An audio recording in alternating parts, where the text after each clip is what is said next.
स्वागत है आप सभी का कमाई का अड्डा में। मैं हूं हर्षता और मेरे साथ आज वीरू होंगे।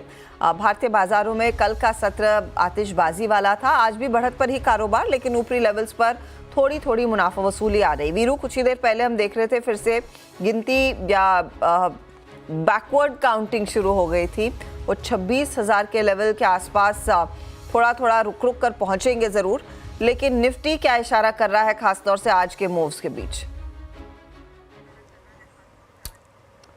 Good afternoon Harshita. सबसे पहले और देखिए हर्षता, बड़े मूव के बाद आई थिंक एक जिसे कहते हैं ना, आई मीन वो जो डिफरेंशियल था between indexes and stock futures, वो आज फिल हो रहा है। मतलब इंडेक्स कहीं पहुंच गया, लेकिन उसके पैरेलली स्टॉक फ्यूचर्स नहीं पहुंच पाए थे। मैं आपको फॉर इंस्टेंस एक चीज़ दिखाता हूँ हर्षता। आप एक पूरा स्पेस देखिए आज, जो कि शॉर्ट कवरिंग इस वक्त विटनेस कर रहा है। LNT, BHEL, Siemens, ABB, comments, आप इन स्टॉक्स को देखिए, आप इनके OIs को एनालिसिस करिएगा हर्षता। सब में बड़ी शॉर्ट कवरिंग। BHEL को देखिए, 7 रुपये ऊपर, 3% ऊपर इजाफा यहाँ पे। आप सीमेंस को लीजिए, मैं सुबह से वॉच कर रहा हूँ इस स्टॉक को, जहाँ 7100 पार हुआ ब्लास्ट हो जाएगा एक 3874 पे कमेंट्स। कहने का मतलब ये है कि आज स्टॉक स्पेसिफिक दिमाग लगाने का दिन है, और जहाँ जहाँ शॉर्ट कवरिंग हो रही है इस स्पेस पर नज़र रखिएगा। ये आपको क्लोजिंग में एक अच्छा स्विंग और एक वर्टिकल राइज देने की पूरी की पूरी संभावना रखता है। अच्छा, मैं ये कह क्यों रहा हूँ?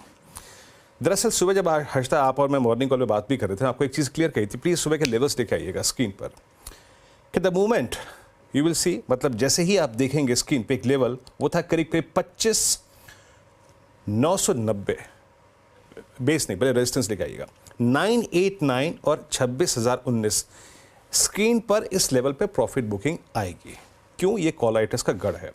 सुबह मैंने यही बात भी कही थी कि आपको इस जोन के आसपास और एक पैरेलल और एक फ्लैट ओपनिंग को भी खरीदना नहीं है, आपको खरीदना है डिप को, क्लोजर टू बेस 1 841 850 के जोन के आसपास कोई डिप मिले। 880 तक का डिप आया था, उतना डिप नहीं आया था। मैंने ये बात भी कही थी कि प्लस माइनस 20-25 पॉइंट रखिएगा, वहाँ से एक पुल बैक आया। देखिए हर्षता, हमारे पास जो ट्रेड जोन है ना, वो यही है 850 880 बाय, और एज ऑफ नाउ 989 और 26,019 का एग्जिट है। मैं आपको डेटा में ये चीज़ प्रूव कर सकता हूँ। एक बार स्टॉक्स लेके आइए आपकी स्क्रीन पे जरा प्लीज़, ऑप्शंस के स्टैट्स लेके आइए। देखिए किस तरीके का बिहेवियर है इस वक्त ऑप्शन राइटर्स का। 26,000 पे कल करीब 72 लाख का आउटस्टैंडिंग हुआ था, जो कि हल्का सा एग्जिट भी कर रहा था वो कॉल राइटर। लेकिन अगर आप इस वक्त पोजिशन को देखें हर्षता, वो OI 98 लाख का पहुँच गया है, एंड दैट्स ह्यूज। ये बड़ा है, और बतौर ट्रेडर और बतौर एल्गो ट्रेडिंग वो यही करेगा। वो 989 और 26,019 के आसपास एग्जिट करेगा हर लॉन्ग ट्रेड को, और नीचे ट्रेड्स को पिक करने का। और देखिए अभी पिक करने का जोन क्या है, सबसे स्ट्रॉन्ग पुट राइटिंग हुई है 25,900 के आसपास। सो एनी डिप टुवर्ड्स 25900 880 920, वो तर्क संगत बाय होगा इस जोन में, जो कि ऑप्शन राइटर्स ने ड्रॉ कर रखी है। तो हर्षता, मेरे मुताबिक अभी भी 989 26,019 अपने उन सभी लॉन्ग ट्रेड्स के प्रॉफिट्स को बुक करने का जोन है, जो आपने सुबह लोअर लेवल्स पे इनिशिएट किए होंगे। हम स्ट्रॉन्ग कन्विक्शन के साथ कल के लिए पोजीशन फिर कैरी करेंगे, और एक डे ट्रेड और लेंगे अगर 26,019 का जोन कट जाएगा। एज ऑफ नाउ वो सुबह की जो 30 पॉइंट की ट्रेजेक्ट्री थी, उसको अपना एग्जिट जोन मान के चलिए as a day trader, but positionally कोई दिक्कत नहीं है हर्षता। ये था मेरा निफ्टी पे आउटलुक। हर्षता, निफ्टी बैंक की तस्वीर लेकिन थोड़ी सी पतली होती हुई वीरू इस बीच। आज हमने ऑफकोर्स ऊंचाई भी 54 158 के आसपास नापी, वहां से 40 पॉइंट हल्के हुए हैं। कुछ ही देर पहले हल्की सी नेगेटिव टेरिटरी में फिसला, सुबह में ज़्यादा टूटा था जब हम 54,000 के नीचे आए थे। तो यहाँ पर स्थिति कैसी भाप रहे आप, और क्लोजिंग के लिए कुछ खास, कुछ बड़ा टेक अवे है क्या? देखिए हर्षता, आप जरा स्टॉक फ्यूचर्स की प्लेसमेंट देखिए। AU small finance bank rest लेता हुआ, एक्सिस बैंक रेस्ट लेता हुआ, बंधन बैंक रेस्ट लेता हुआ, बैंक ऑफ बड़ौदा रेस्ट लेता हुआ, फेडरल बैंक बहुत बड़ा कंट्रीब्यूशन है नहीं इसका, HDFC बैंक एक अकेला अगर आप देखें, जिसे कहते हैं ना 1772 पे, बट ये भी क्या कर रहा है, ये अपने करियर हाइज की तरफ जा रहा है, तो वो टर्बुलेंस थोड़ी सी आती है। बाकी ICICI बैंक बैकफुट पे, उसके बाद अगर आप इंडसइंड बैंक को देखें बैकफुट पे, क्लस्टर ऑफ विंगरीज पे आता हुआ, कोटक महिंद्रा बैंक बैकफुट पे, और साथ ही अगर आप देखें SBI को पार करना है अभी 100 डे एक्सपोनेंशियल एवरेज। तो बैंक निफ्टी के आगे अभी बहुत सारे अगर आप देखें हर्षता रेजिस्टेंस के पॉइंट खड़े हुए हैं। मैं आपको सुबह का अपना प्लेट दिखाता हूँ हर्षदा, क्लियरली मेंशन था कल भी और आज भी 54,210 कल का लेवल था और आज का वो लेवल था 54,235। जब तक ये बाइसेक्ट नहीं होगा, इससे नीचे का क्लस्टर प्रॉफिट्स को कैश में कन्वर्ट करने का होगा। आइदर इस जोन में बैंक निफ्टी को पिक कीजिए क्लोजर टू बेस 1, वो क्या है, वो पुट राइटर्स का जोन है 54,000, उसके आसपास पिक कीजिए, आपके रिवॉर्ड्स को बेहतरीन रखेगा वो। या फिर इस 54,235 को बाइसेक्ट होने दीजिए। अब 54,235 का मतलब क्या है, ऑप्शन स्टेयर्स लेके आइए, मैं आपको समझाता हूँ। 54,235, 54,000 के ऊपर जो कॉलाइटर्स का पहला जोन है वो है 54,200। लेके आइए जरा प्लीज आउटस्टैंडिंग वाई, आपको उससे आई थिंक एक जायजा मिल जाएगा। 54,200 पे 30 लाख का आउटस्टैंडिंग वाई, और वही है कॉल राइटर्स का पहला गढ़ जब स्पॉट 54,000 के ऊपर ट्रेड कर रहा है। सो टिल द टाइम 235 का जोन बाइसेक्ट नहीं हो रहा है, बैंक निफ्टी को स्विंग नहीं मिलेगा, HDFC बैंक कितना भी कर ले। तो हर्षदा, अगर आपने सुबह पंच किया था लॉन्ग ट्रेड एट बेस, ये ट्रेड जो प्रॉफिट लेने का जोन है, हम दोनों ही इंडस्ट्रीज पे फ्रेश पर्सपेक्टिव तब लेंगे जब निफ्टी 26,019 बाइसेक्ट कर देगा और यहां पे आपका बैंक निफ्टी 54,235 की ट्रेजेक्टरी को पार कर देगा। दोनों कॉल राइटर्स के बड़े जोन है हर्षदा। पर मैं हर्षदा एक बार बताऊं आपको, यहां पे कैपिटल गुड्स पे नजर रखिए। इस सीरीज में आते हुए कैपिटल गुड्स सब्सटेंशियल शॉर्ट लेके आए थे सितंबर में। अब ये मैं जो डेटा देख रहा हूं उसके मुताबिक कैपिटल गुड्स इस क्लोजिंग में डोमिनेट करने के लिए पूरी तरीके से प्रिपेयर्ड है। Harshada, over to you. चलिए, स्टॉक्स आपकी स्क्रीन पर रखते हैं जहां पर आज तेजी और मंदी के सौदे बनते दिखाई दिए हैं। ट्रेंडिंग काउंटर्स के जरिए आपको समझ में आएगा कि कहां पर बहाव ज्यादा खरीदारी का है और कहां से लोग बच रहे हैं। टाटा ग्रुप शेयरों में आज एक्शन जरूर है। टाटा स्टील 4% ऊपर। वैसे मेटल कंपनियां वो चाइना फैक्टर के चलते तेजी में, इस पर आगे एक जानकार से भी बात होगी। हिंडाल्को, पावर ग्रिड, ONGC ये दूसरी कंपनियां हैं जहां पर अच्छी खासी खरीदारी आज के दिन बनी है। NMDC 4.5% ऊपर। वेदांत में भी करीब हम देख रहे हैं 4% का इजाफा। और पावर कंपनियों में टाटा पावर, HPCL दूसरी तरफ अच्छी खासी बढ़त पर है। ये वो दिग्गज है। थोड़ा सा कमोडिटी की तरफ रुझान तेजी का बना जरूर है, लेकिन ग्रासिम, HUL, अल्ट्राटेक और SBI लाइफ ये कुछ स्टॉक्स जो बैकफुट पर ट्रेड करते हुए दिखाई दे रहे हैं। IEX में भारी मारकाट बची है, करीब 9-10% का नुकसान इधर। इंटरग्लोब एविएशन आज कुछ करेक्ट होता हुआ। पंजाब नेशनल बैंक, हमारी खबर पर मोहर जरूर लगी, लेकिन QIP आ रहा है, थोड़ा सा डाइल्यूशन यहाँ पर होता हुआ सरकार की तरफ से जरूर दिखाई देगा। 2% नीचे है काउंटर। और इंडिया मार्ट भी आज हल्के से करेक्शन जोन में जा रहा है। ये फिलहाल है आपके लिए अब तक की स्थिति। चलिए, हमारे जानकारों को जोड़ना शुरू करेंगे जो आपको बताएंगे इस समय आपकी क्या रणनीति होनी चाहिए। तो फंडामेंटल्स पर बात करने के लिए हमारे साथ जुड़ रहे हैं Mayuresh Joshi, market Smith India के।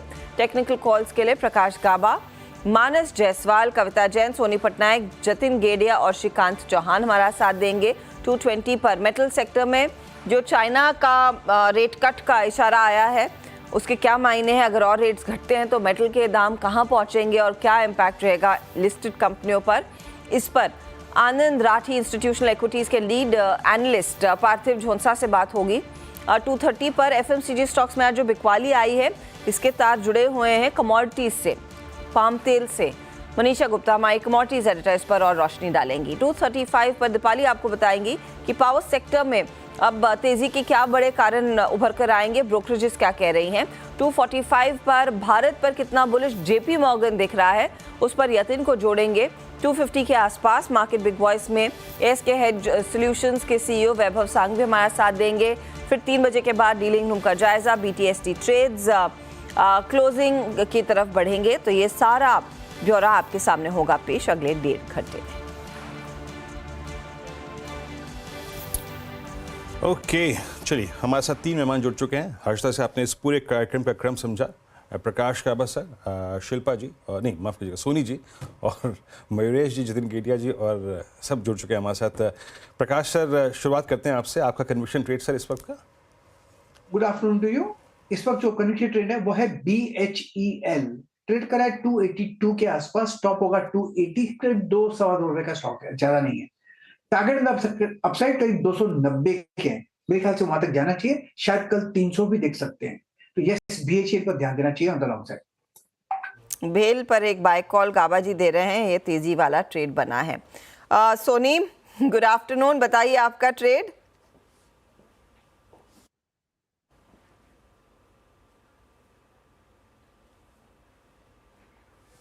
सोनी, आपको मेरी आवाज आ रही है?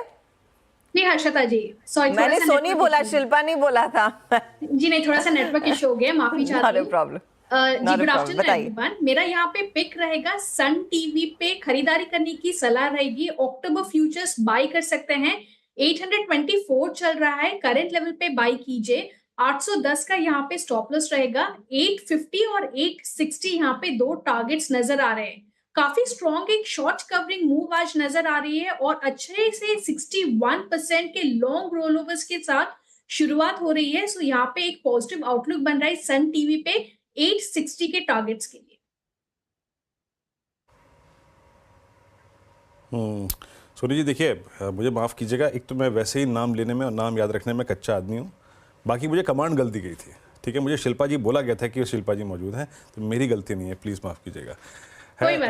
मानस जी नमस्कार, आपका ट्रेड क्या रहेगा इस वक्त का? नमस्कार वीरेंद्र जी। तो देखिए, फेडरल बैंक पे खरीदारी करने की राय रहेगी। कंसोलिडेशन के बाद आज फ्रेश ब्रेकआउट देखने को मिला है। 20 और 52 मूविंग एवरेज रीगेन कर लिए हैं स्टॉक ने। आई थिंक यहाँ पर करंट लेवल्स पे भी आप एक ट्रेड ले सकते हैं, लॉन्ग साइड पे ट्रेड लीजिए।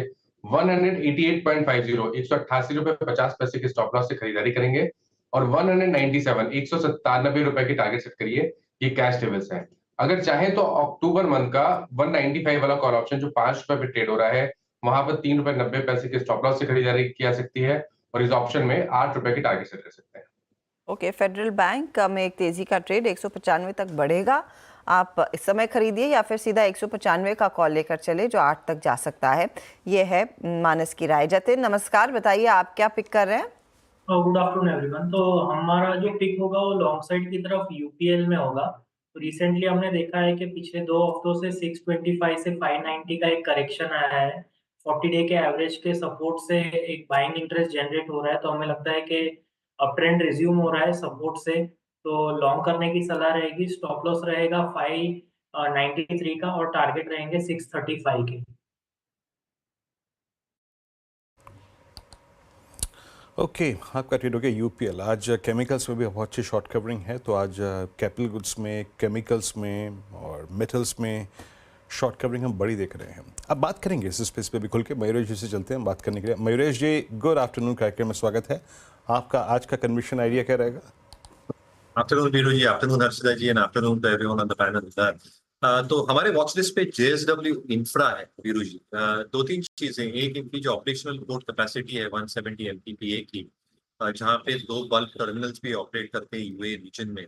यहाँ पे हमने देखा है कि अच्छा खासा ग्रोथ आया हुआ है। जो कार्गो इन्होंने हैंडल किया है ईयर ऑन ईयर बेसिस पे has been significantly higher at 27.8 MMT। दूसरी चीज, I think over the next 5 years जो मैनेजमेंट की एक स्ट्रेटेजिक इनसाइट है कि ओवरऑल कैपेसिटी 2.5 times ग्रो करने की इच्छा रखते हैं, both through a brownfield and a greenfield expansion.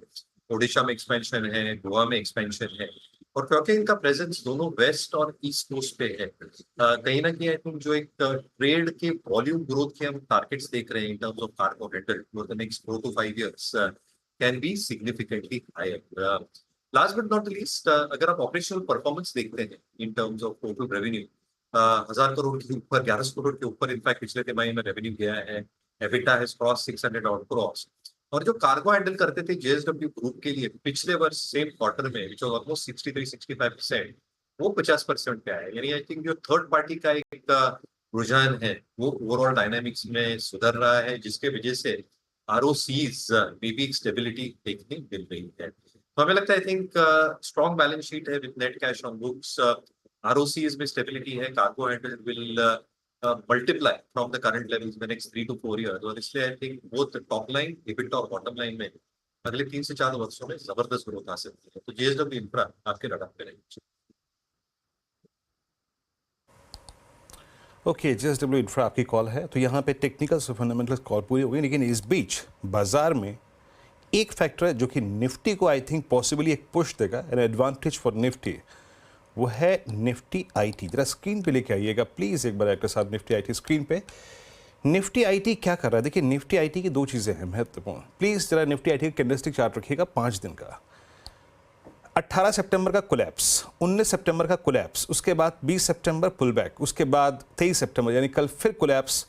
But in 4 दिन का इंक्लूडिंग टुडे, मतलब 5वां दिन, लोस की ट्रेजेक्ट्री 41,600 थी और वहीं से पुल बैक देता हुआ अब क्या हो रहा है, अब ये 20 डेमा ड्रॉ कर दीजिएगा, 20 डेमा को रीगेन करने की कोशिश कर रहा है। निफ्टी आईटी जो सुबह करीब करीब था 41,600 पे, यानी अब अगर आप 42,080 पे हैं तो आप कितनी स्मार्ट रिकवरी देख रहे हैं निफ्टी आईटी में, और वो स्टॉक फ्यूचर्स पे विजिबल है। मैं कुछ ट्रेड्स पिक करूंगा यहाँ से, लेकिन उससे पहले काम करते कविता जी से बात करते हैं। कविता जी गुड आफ्टरनून, आपका ट्रेड इस वक्त क्या है ma'am? Very good afternoon everyone. Well, मुझे अभी बैंकिंग से ही एयू बैंक की पोजीशनिंग काफी अच्छी लग रही है। AU bank as of now 736 के लेवल पर है। यहाँ पर रिस्क रिवॉर्ड रेशियो जो है वो फेवरेबल बनता हुआ दिखेगा। छोटा ही स्टॉप लॉस आप मेंटेन करें 734 का। 741 एक इमीडिएट रेजिस्टेंस है, वंस उसे ये क्रॉस कर पाता है देन 747 750 के प्राइस टारगेट्स के लिए आप एयू बैंक पर बाय ट्रेड इनिशिएट कर सकते हैं। 734 का स्टॉप लॉस मेंटेन करें। ओके, ये हो गया एयू स्मॉल फाइनेंस बैंक। इस वक्त टेक महिंद्रा, एचसेल टेक्नोलॉजीज, परसिस्टेंट सब डे हाई पर आके ट्रेड करते हो। डायरेक्टर साहब एक बार टिक बाय टिक चार्ट रखिएगा, हम यहाँ पे क्लोजिंग को ट्रेड कर रहे हैं। सोनी जी एक बार प्लेसमेंट देखिए मिड कैप आईटी में परसिस्टेंट की, और आई थिंक उससे better placement 10 day exponential moving average pull back in Coforge 6957 day high. Ma'am इस क्लोजिंग में स्पेशली इस क्लोज के प्रोस्पेक्टिव से शॉर्ट कवरिंग जो स्क्रीन पे विजिबल है उसको प्ले करना चाहेंगे आप? आपका व्यू कोफोज पे या फिर किसी मिड कैप आईटी स्टॉक पे?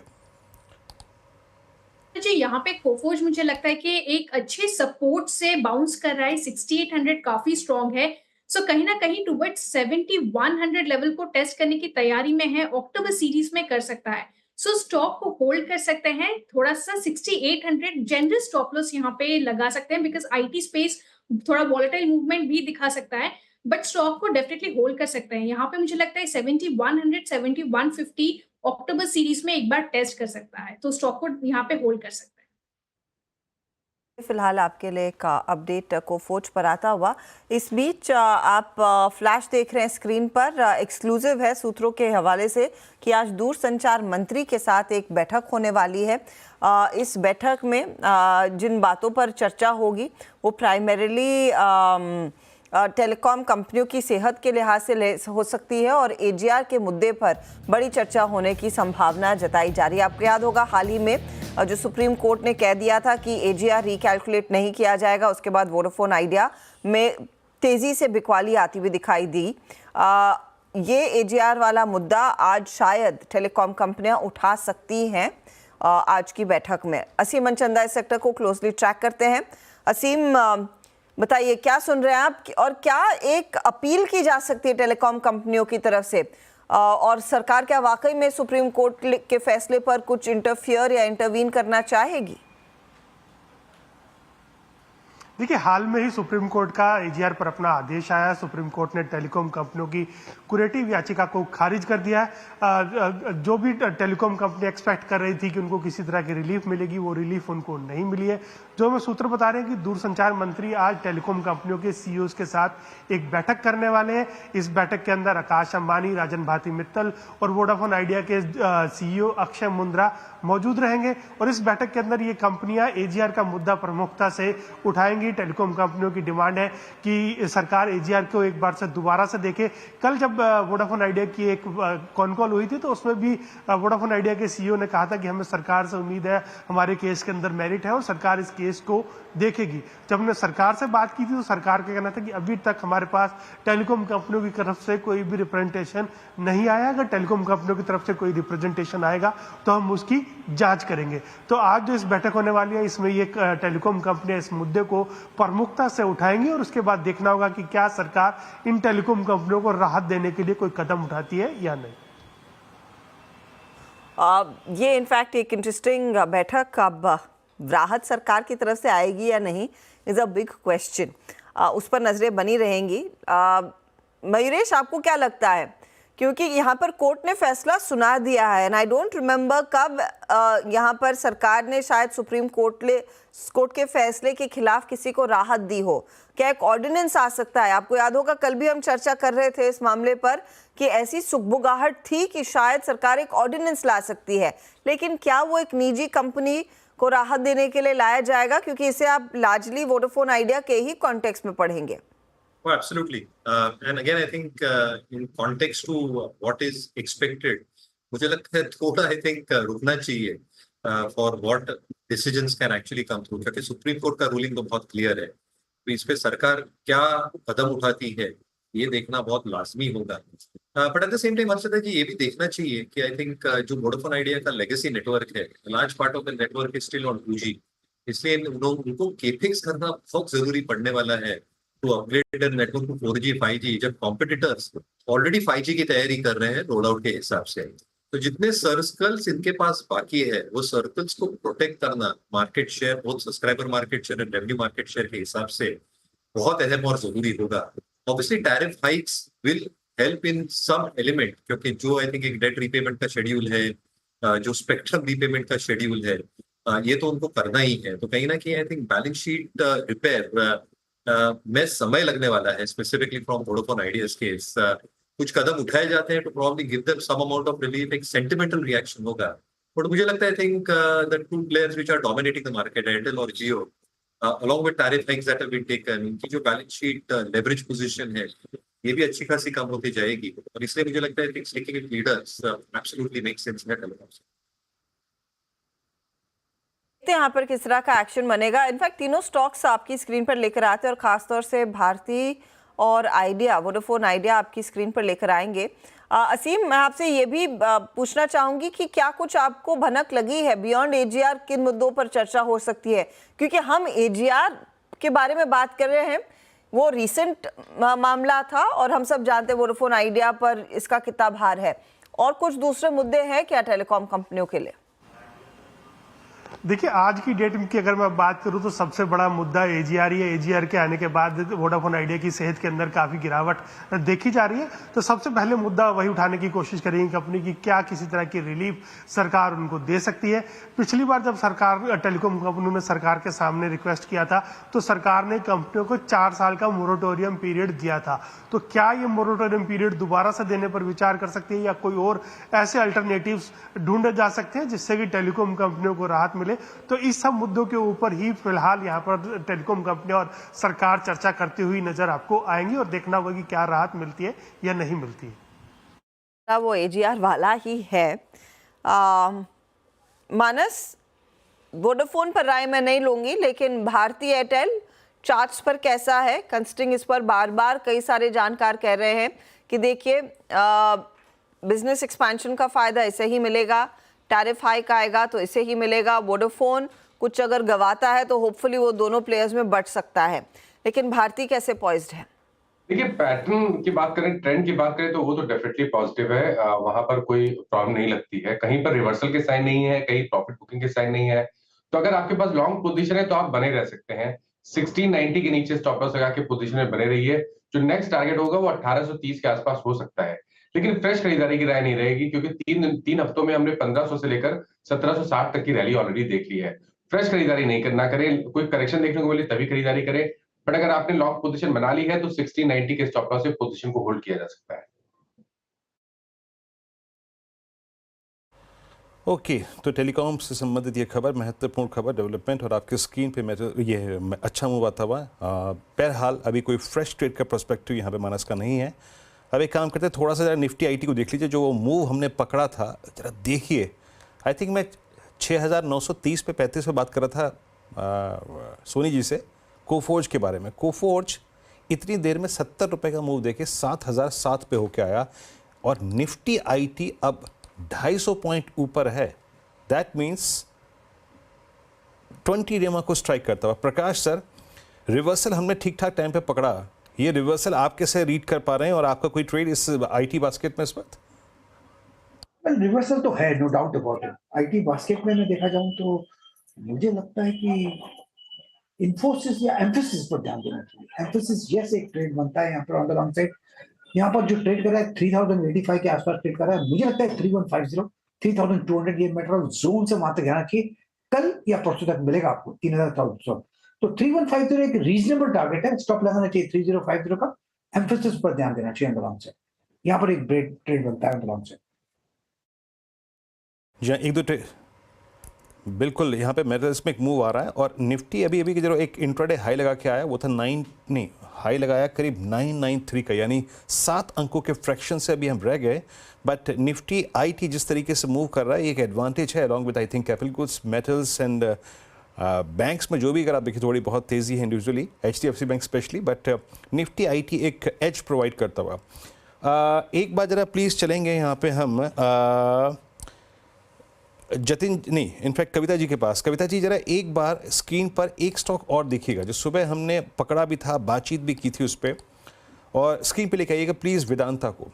वेदांता एट 471.65 जरा प्लीज़ स्क्रीन पे रखिएगा। वेदांता का ये प्राइस क्या है? ये है 28 मई 2024 के बाद की हाईएस्ट ट्रैजेक्टरी को ये टेस्ट करता हुआ। इससे पहले कि मैं मेडल पे डेडिकेटेड डिस्कशन शुरू करूं, कविता जी आपका वेदांता पे एक ट्रेक क्या है, मतलब टेक क्या है? क्या 472 473 एक थ्रेशोल्ड पॉइंट है जिसके ऊपर इसमें एक मूव और अच्छा आ सकता है शॉर्ट कवरिंग का, क्योंकि हम एक्सपायरी के नज़दीक भी हैं?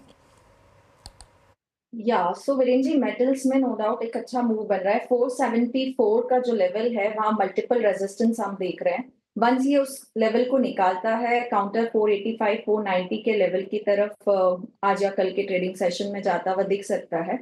अगर पोजीशनिंग ऑलरेडी किसी की है तो 465 का एक स्टॉप लॉस मेंटेन किया जा सकता है for the price targets. And apart मुझे हमें मेटल्स में जो अच्छा लग रहा है वो Hindalco is looking good. As of now हमने ये कॉल अपने क्लाइंट्स के साथ शेयर भी किया है। 715 के ऊपर ये काउंटर जैसे ही निकला है, यहाँ एक अच्छे मूव बनते हुए दिख सकते हैं। 730 735 के प्राइस टारगेट के लिए आप हिंडाल्को देख सकते हैं। स्टॉप लॉस मेंटेन करना चाहिए 711 का। तो ये देखिए हिंडाल्को वेदांता पर टेक्निकल राय आ गई है, लेकिन एक फंडामेंटल पर्सपेक्टिव आपके सामने पेश करते हैं। मेटल शेयरों में आज खुलने के साथ ही चमक देखने को मिली है। दरअसल अमेरिकी फेड के बाद चाइना के सेंट्रल बैंक ने भी दरों में कटौती का ऐलान किया। रेट कट से लिक्विडिटी के साथ इकोनॉमिक ग्रोथ की रफ्तार बढ़ने की उम्मीद है चाइना में। ऐसी स्थिति में नॉर्मली रियल एस्टेट, मेटल जैसे सेक्टर्स में चमक आना शुरू हो जाती है उस देश में, और उसका एक ripple effect global commodity prices पर भी दिखाई देता है। इसी सेक्टर को क्लोजली ट्रैक करते हैं आनंद राठी इंस्टीट्यूशनल इक्विटीज के लीड एनालिस्ट पार्थिव झोंसा। पार्थिव, ये एक सरप्राइज पॉलिसी में जो रेट कट का ऐलान पीपल्स रिपब्लिक ऑफ चाइना ने किया है, क्या is it just the tip of the iceberg? क्योंकि ऐसे सुनने में आया है कि आगे कुछ और कटौती चीन की तरफ से आती हुई दिखाई दे सकती है। कितना और एक्शन देखा जा सकता है फिर कमोडिटीज में, स्पेशली मेटल्स में? Hi, good afternoon, thank you for having me. अभी चाइना का ये है कि China is the world largest producer consumption country in metal, right? अभी इन्होंने जो स्टिमुलस निकाला है, that is one of the largest over last 3-4 years. जो उनकी रियल एस्टेट सेक्टर जो लैग कर रही थी ओवर लास्ट 4 इयर्स, ये उनके पर्सपेक्टिव से निकाली हुई ये स्टिमुलस है। अभी इसके अंदर ये है कि हमने जो पास में देखा था, स्पेशली आफ्टर 2020-21, चाइना जो भी स्टिमुलस निकालता था, metal used to get rallied in anticipation of that stimulus, thereafter it used to cool down. अभी ये स्टिमुलस भी ऐसा है जहाँ पे उन्होंने मल्टीपल इनिशिएटिव लिए है, जहाँ पे एक मॉर्गेज रेट का कट है, जहाँ पे बायबैक ऑफ द प्रॉपर्टी है, जहाँ पे a lot of other things are there by the government. इसमें भी आपने अभी आज जो देखा कि आज सब स्टॉक्स रैली हुए हैं, मेटल प्राइसेस बेटर हुए हैं। However, what we feel is until and unless अगर this is not being supported by multiple other stimulus, अगर नहीं आते हैं going forward, तो ये भी एक लो बना सकता है going forward। तो in order to sustain this, आपको एक और multiple fiscal stimulus भी लाना जरूरी है चाइना में। मैं इनफैक्ट पहले स्टील आपसे डिस्कस करना चाहूँगी, क्योंकि स्टील कंपनियां लार्जली कहती आई हैं कि जिस तरह से चाइनीज प्राइसेस थी और वो भारत में माल लगातार डंप हो रहा था, उस पर तो सरकार ने एक्शन ले लिया, लेकिन यहाँ से स्टील प्राइसेस ग्लोबली किस डायरेक्शन में जा सकती है गिवन दिस स्टिमुलस? क्या आपको लग रहा है कुछ प्राइसेस में बढ़त की गुंजाइश है अगर चाइना में थोड़ी सी भी डिमांड बढ़ जाती है? चाइना में अगर आप देखेंगे तो over last 2 to 3 weeks long product की जो डिमांड है वो स्ट्रांग हुई है। जो इन्वेंट्री जो वेयरहाउस पे जो उनकी इन्वेंट्री है वो कम हुई है लॉन्ग, बिकॉज उनका क्या था कि अभी ऑटम फेस्टिवल आई थी, तो बिकॉज ऑफ दैट उनकी जो आउटडोर कंस्ट्रक्शन पिकअप है, जो वायर रॉड और लॉन्ग प्रोडक्ट की, उसकी इन्वेंट्री डेफिनेटली कम हुई है। हाउएवर फ्लैट की इन्वेंट्री है वो अभी भी ज्यादा रिडक्शन नहीं दिखाई दी है। ब्लास्ट फर्नेस की utilisation rate are already cross 84%, जो 3 वीक से कंटिन्यूसली बढ़ रहा है। तो चाइना इंटरनली ये है कि infrastructure based requirement of steel आ रही है, बट एचआरसी में नहीं आ रही है, एंड बिकॉज ऑफ दैट वो लोग भी डंप भी कर रहे हैं। इनके रिकॉर्ड एक्सपोर्ट्स भी हो रहे हैं चाइना के। वी आर एक्सपेक्टिंग कि ये कैलेंडर ईयर में उनके export will be crossing 110 million ton, which will be even about 2016 level. Because क्या है, डोमेस्टिक डिमांड ऑफ फ्लैट्स नहीं है अभी फिलहाल चाइना में। That has been the ground level reality. Okay अच्छा पार्थिव, दूसरे अगर इंडस्ट्रियल मेटल्स की तरफ जाएं, दैट जिंक, कॉपर, एल्युमिनियम, वहाँ पे आप क्या स्थिति देख रहे हैं? I mean considering China factor. अगर आप देखेंगे कि कॉपर में देखेंगे या एल्यूमिनियम में अगर आप देखेंगे, तो prices have been a bit better off, जो अभी specially in after August prices have been better off. वहां पे भी इन्वेंटरी रिडक्शन आई हुई है चाइना में, so that is a positive sign in non ferrous side of the business as far as copper and aluminium is concerned. Zinc की slight inventory बढ़ी हुई है इन मेनलैंड चाइना, बट अगर आप बाकी दो मेन एलिमेंट की बात करें, which is aluminium and copper, वहां पे डिमांड भी है, not only from China but also globally, because अगर आप न्यू एज सेक्टर की बात करें, ऑटोमोबाइल की बात करें, वहां पे डिमांड बढ़ रही है, specially for aluminium and copper की। अगर आप देखेंगे तो as and how you go towards renewables, as and how you go more towards electrification, वहां पे भी कॉपर की demand will keep on growing. अगर हम इंडिया की बात करें, मूविंग फ्रॉम चाइना, अगर हम इंडिया की बात करें, तो एल्यूमिनियम एंड कॉपर की दोनों की डिमांड हमारी डबल होने वाली है in coming few years. So demand non ferrous के लिए भी बहुत स्ट्रांग है गोइंग फॉरवर्ड।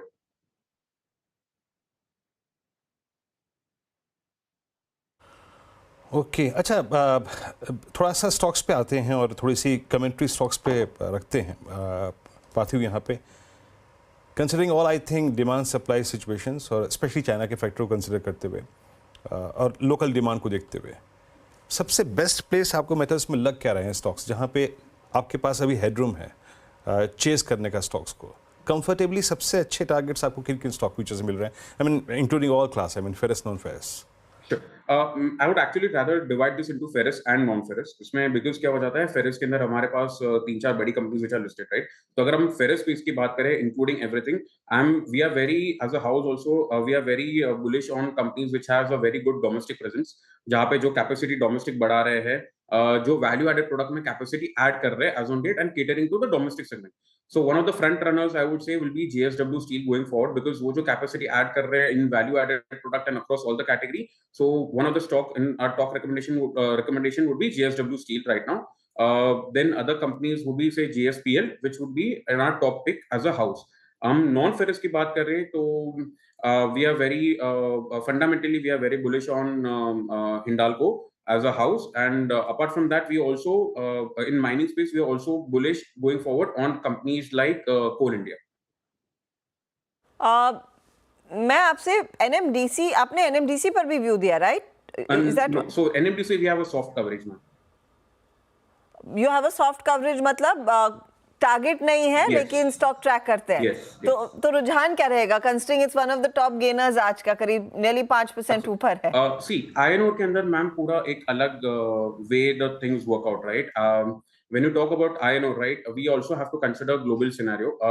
China में ये हो रहा है iron ore के अंदर कि port level inventory is at a record level, right? आप 146-148 million ton के आज भी port level inventory है compared to 120-125 million ton, which was about a year back. और तभी भी स्टॉक ऑफ आयरन ओर जो प्राइस था in international market had gone up. अभी ये हो गया है कि और iron ore in international market is trading at about 85-90। Going forward also until unless you know अगर demand with in mainland China नहीं इंक्रीज होती है, your iron ore will keep on having that subdued pressure on iron ore at the end of the day.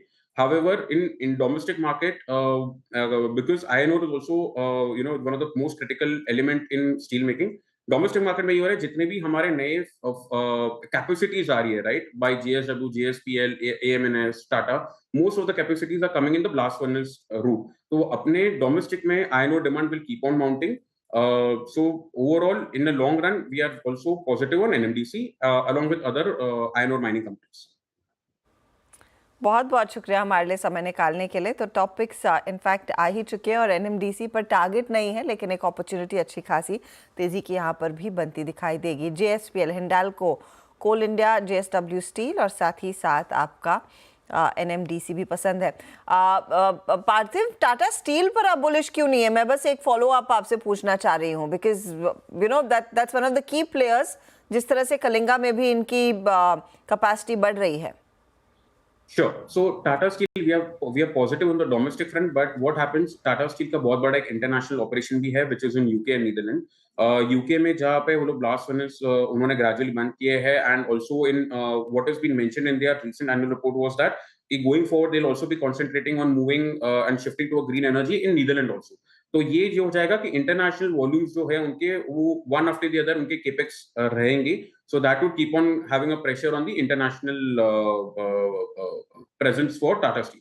When you say about domestic presence, दो they have said कि वो लोग 21 million से 40 million ton तक लेके जाने वाले हैं domestic by the end of the decade. उनका जो NINL के बाद का जो लुधियाना के बाद का जो फेज है ऑफ कैपेसिटी एक्सपेंशन, वो अभी तक एकदम वेल डिफाइंड नहीं है in my opinion. So until unless that does not come out, we had a target price of 160 जो आज ऑलरेडी अचीव हो गया है. ओके पार्थिव, बहुत बहुत शुक्रिया और आप इस आज के कार्यक्रम में शामिल हुए, सभी मेटल्स अपना अपना व्यू रखा, बहुत बहुत शुक्रिया. मेन वाइल जरा लेके आइए निफ्टी आईटी 350 अंक ऊपर. जब 60 अंक ऊपर था तो हमने इसको कैप्चर किया था, कोफोर्ज को पकड़ा था, कोफोर्ज हो गया 7010. निफ्टी आईटी अब बात क्या है देखिए, आपने पिछले 5 दिन के लोज को होल्ड किया, अब आप 20 डे में क्रॉस कर चुके हैं. Now you are heading towards 10 day exponential average. अब 42321. मानस, आपको प्लेसमेंट आईटी में इस वक्त इन्फोसिस को देखिए, आप विप्रो को देखिए, आप टेक महिंद्रा को देखिए, आप LTIM को देखिए, आप परसिस्टेंट आ गया ऑल टाइम हाई पे 5405. मानस, आपकी रीडिंग क्या है? इंडेक्स वहीं का वहीं है निफ्टी, बट आईटी ने एक मूव दिया है, आप कैसे चेज करेंगे आईटी के स्विंग को? अगर लार्ज कैप में ट्रेड लेना होगा वीरेंद्र जी, तो आपको इन्फी पे खरीदारी करनी है, क्योंकि मेरा समझना है कि करेक्शन कंप्लीट हो चुका है. अंडरटोन पहले से बुलिश बना हुआ था, मेरे ख्याल से अभी 20 और 10 डे मूविंग एवरेज को रिगेन कर लेगा, तो इन्फी में खरीदारी करेंगे. 1874 के स्टॉप लॉस से खरीदारी करनी है और टारगेट पिछला हाई जो 1950 के आसपास का था वही रखना है.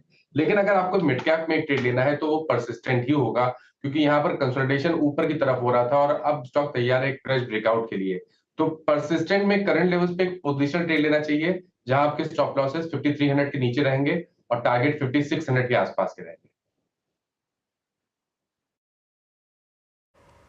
ओके, परसिस्टेंट पे आपके 5600 के टारगेट, लेकिन प्रथम चॉइस, पहली चॉइस आपकी है इन्फोसिस. निफ्टी ठीक है वहीं पर है, बट इस क्लोजिंग की अब तक की जो सबसे महत्वपूर्ण उपलब्धि है वो है Nifty IT at day high और ऑलमोस्ट स्ट्राइक करता हुआ अपना 10 डे एक्सपोनेंशियल मूविंग एवरेज. बहरहाल निफ्टी आईटी का एडवांटेज, निफ्टी को कभी भी मेरे ख्याल से इसकी ऑल टाइम हाई पे हम है ही, वो शायद 26,000 की ट्रजेक्टरी ला के दे सकता है. हम एक छोटे से कमर्शियल ब्रेक में जा रहे हैं, जब लौटेंगे तो कोटक सिक्योरिटीज़ के श्रीकांत चौहान हमारे साथ होंगे, और अगर बीच में ही 26,000 हो गया तो तुरंत लौट के आ जाएंगे, कोई दिक्कत की बात नहीं. अभी आते हैं.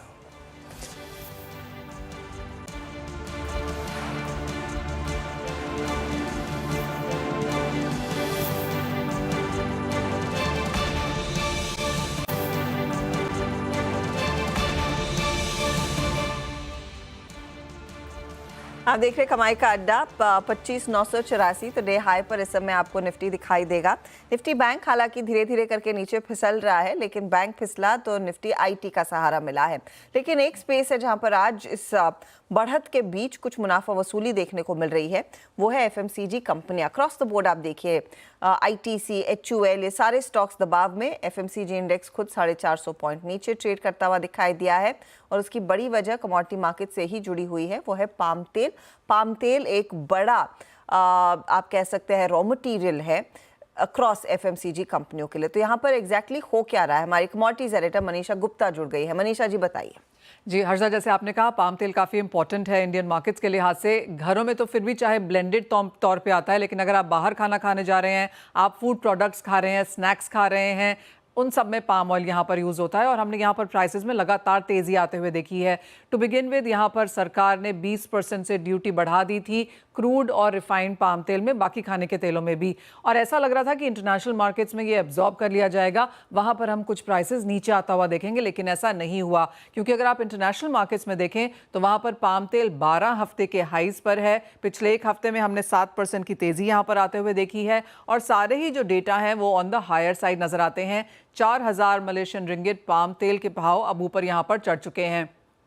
उसका एक और इम्पैक्ट ये हुआ है कि बहुत सारे इंडियन इंपोर्टर्स जिन्होंने यहाँ पर ऑर्डर्स बुक किए हुए थे अक्टूबर टू दिसंबर के लिए, उन्होंने ऑलमोस्ट 1 लाख टन जितना पाम ऑयल जो है वो कैंसिल कर दिया है और उसमें प्रॉफिट बुक कर लिया है और अब वो उसको बाद में यहाँ पर इंपोर्ट करेंगे। तो क्लियरली इसका एक इम्पैक्ट इंडियन मार्केट्स में रॉ मटीरियल प्राइस हाइक के तौर पर हमने यहाँ पर आता हुआ देखा है। एक और इंटरेस्टिंग चीज़, जिस तरह की डिमांड फिलहाल पाम की है वो ऑन द हायर साइड है। अगर आप मलेशिया पाम ऑयल प्रोडक्ट के एक्सपोर्ट्स देखें तो वहाँ पर 9% का इजाफा अगस्त में देखने को मिला। सितंबर में ये प्राइसेस हायर रह सकते हैं। और हर्षदा, जिनसे भी आप बात करें with in the edible oil industry, उनका ये कहना है कि अक्रॉस सेक्टर इस साल और 2025 में अब यहाँ से पाम और बाकी एडिबल ऑयल प्राइसेस में तेजी ही देखने को मिलेगी। तो तेजी देखने को मिलेगी एडिबल ऑयल प्राइसेस में, और साथ ही साथ ओवरऑल पाम तेल के भी दाम बढ़ रहे हैं। तो ये सोप मैन्युफैक्चरर्स, शैम्पू मैन्युफैक्चरर्स के लिए भी अच्छा नहीं है। Cosmetics, edible oil, food products सभी में इसको यूज करते हैं, सभी में। इसीलिए वो हम देख रहे हैं एफएमसीजी कंपनियों में भारी दबाव देखने को मिल रहा है। फंडामेंटली मयूरेश, फिर आप कैसे अपने आप को पोजीशन करेंगे, या फिर आपको लग रहा है जो भी इनपुट कॉस्ट इनके बड़े हैं वो कंपनियां सीधे तौर पर पास ऑन करने लगेंगी? क्या कितना स्कोप है प्राइस हाइक लेने का? दो विकल्प होते हैं हर्षदा जी एफएमसीजी कंपनीज के लिए। एक पास थ्रू कर देते हैं प्राइसेस मार्जिनली या fully, which protects their EBIT and EBITDA margins to a large extent, या दूसरा होता है कि पार्शियल पास थ्रू करते हैं और ग्रामेज कम कर देते हैं, यानी जितनी क्वांटिटी होती है वो क्वांटिटी थोड़ी रिड्यूस कर देते हैं with a partial price hike itself. तो कहीं ना कहीं आई थिंक एफएमसीजी कंपनी के पास काफी विकल्प होते हैं। It will probably ensure that margins don't get hit in a substantial manner अगर इनपुट कॉस्ट इन्फ्लेशन बढ़ता भी है तो। और इसलिए मुझे लगता है कि अगर इनपुट कॉस्ट बढ़ता भी है, unless there is a significant drop in demand, जो लगता नहीं है, आई थिंक वॉल्यूम ग्रोथ ठीक ठाक ही रहना चाहिए, मॉनसून्स हैव बीन डिसेंट, तो rural discretionary spending should come back very very strongly second half में। तो वॉल्यूम शुड रिमेन स्टेबल और pass through with either of these options शायद एफएमसीजी कंपनीज कर लेती हैं।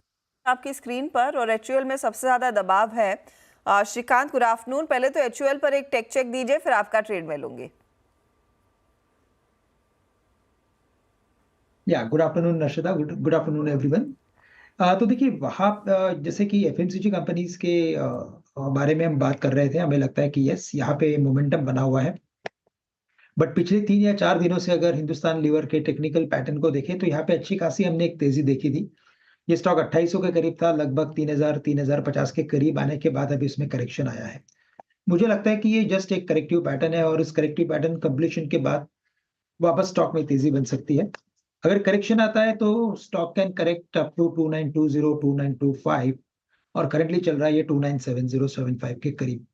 मुझे लगता है बाय ऑन डिप्स की स्ट्रेटेजी फॉलो करनी चाहिए। Let the stock fall to the levels of 2925 2930। 30-35 रुपए नीचे आता है तो रिस्क रिवॉर्ड रेशियो अच्छा बनेगा, उन लेवल्स पे खरीदे।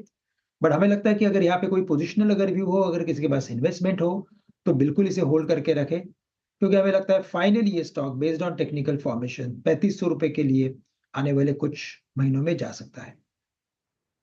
तो थोड़ा सा करेक्ट हो सकता है इस मूव के बीच। 2920 पर अगर आप एक पोजीशन लेना चाहते हैं तब आप आएंगे तो बेहतर है।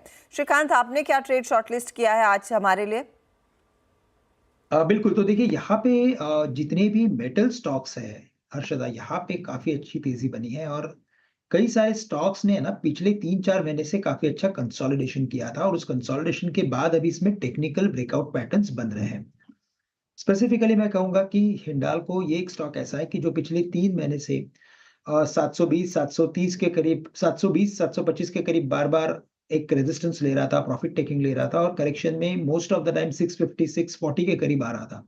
बट आज मुझे लग रहा है कि based on the sectoral performance and stock specific performance, मुझे लगता है हिंडाल्को करंट लेवल से लॉन्ग किया जा सकता है 720 715 के रेट में। टारगेट्स नजर आते हैं 745 से लेकर 755 के, और जो हमें स्टॉप लॉस रखना है वो हम स्टॉप लॉस रखेंगे एट 690। तो थोड़ा सा बड़ा स्टॉप लॉस है, लेकिन टारगेट जो नजर आते हैं वो 745 एंड 770, सॉरी माफ कीजिएगा, 745 एंड 770 ये दो टारगेट्स के लिए करंट लेवल से हिंडाल्को को लॉन्ग करें।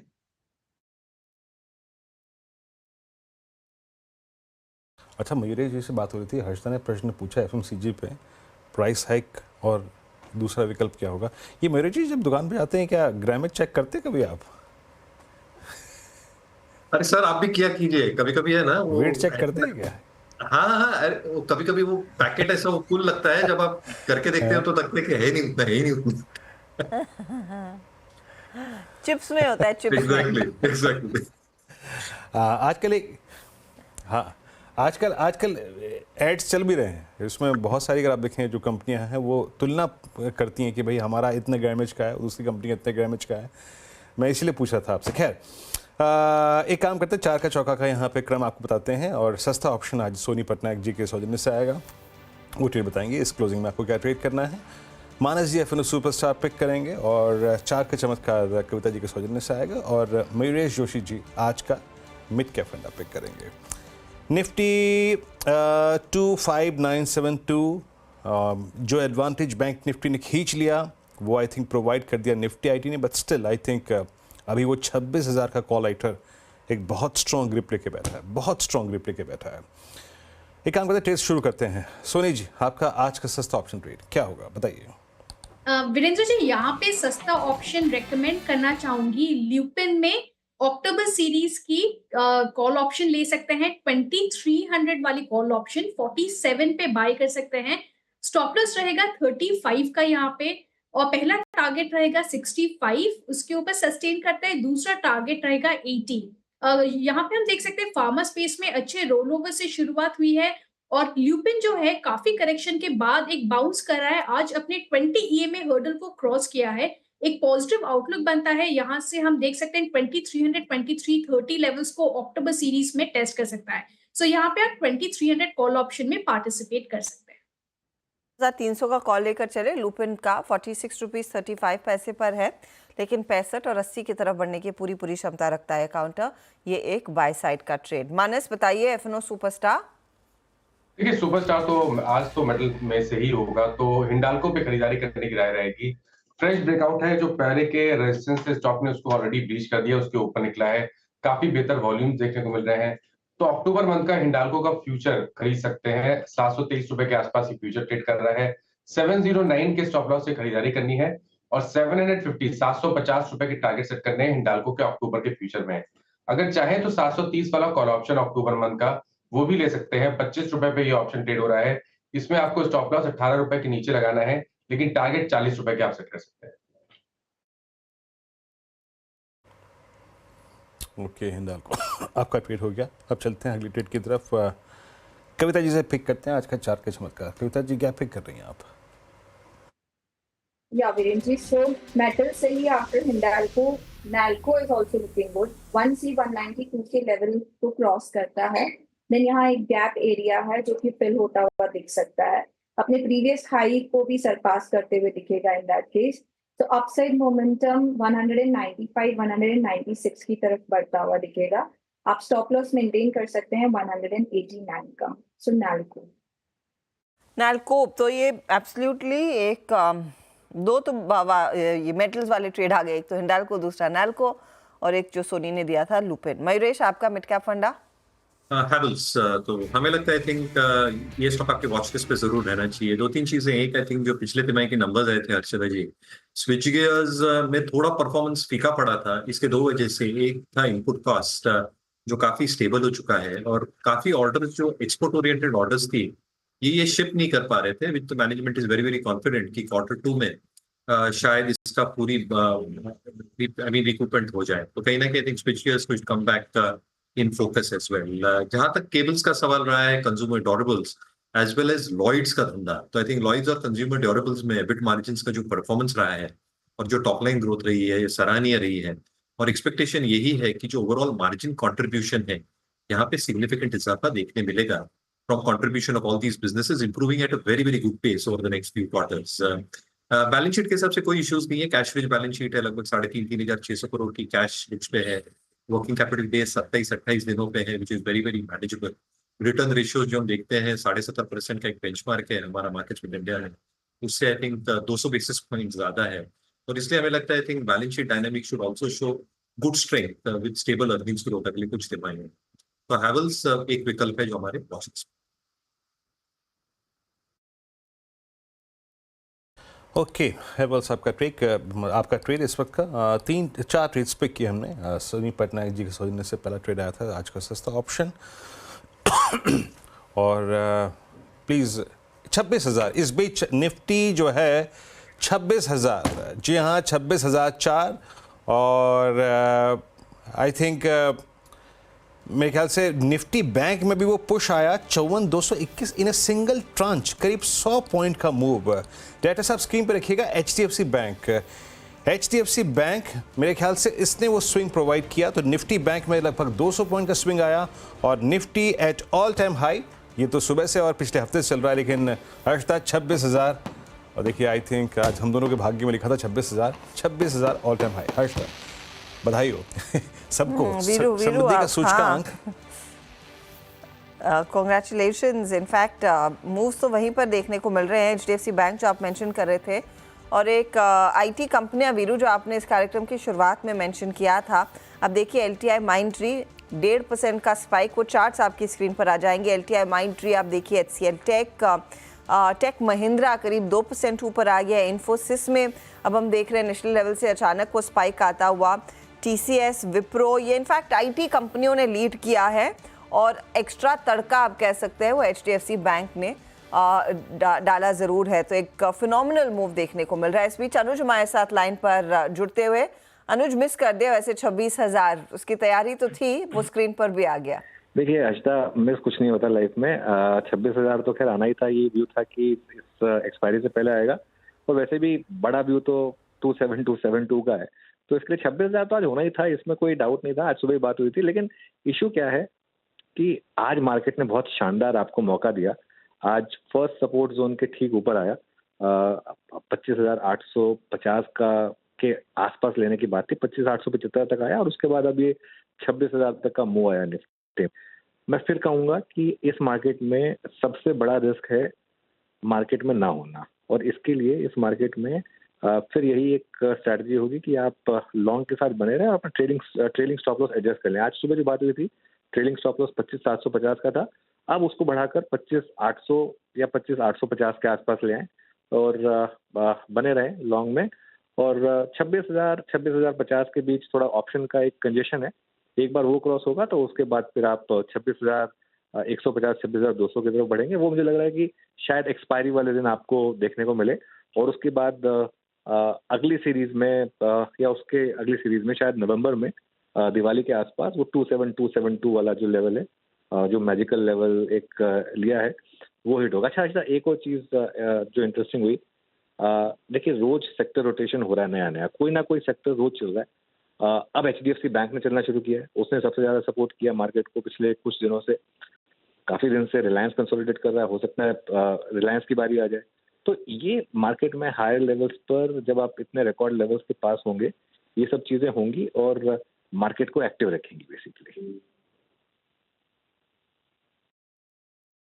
अनुज, जो पहले तो ये जो सूचकांक का 26,000 का लेवल छू के आया, आपको भी शुभकामनाएं। और एक वो मिसिंग इंडेक्स था, मिसिंग सेक्टर था, आज निफ्टी IT। अनुज, क्या बेहतरीन पुल बैक लिया 400 पॉइंट का इसने, और पिछले 5 दिन के लो से 20 डेमा को रीगेन करता हुआ। क्या IT को भी थोड़ा कंसिडर करना चाहिए अब, क्योंकि इसमें वो रिक्वायर्ड कूलिंग ऑफ हो चुकी थी?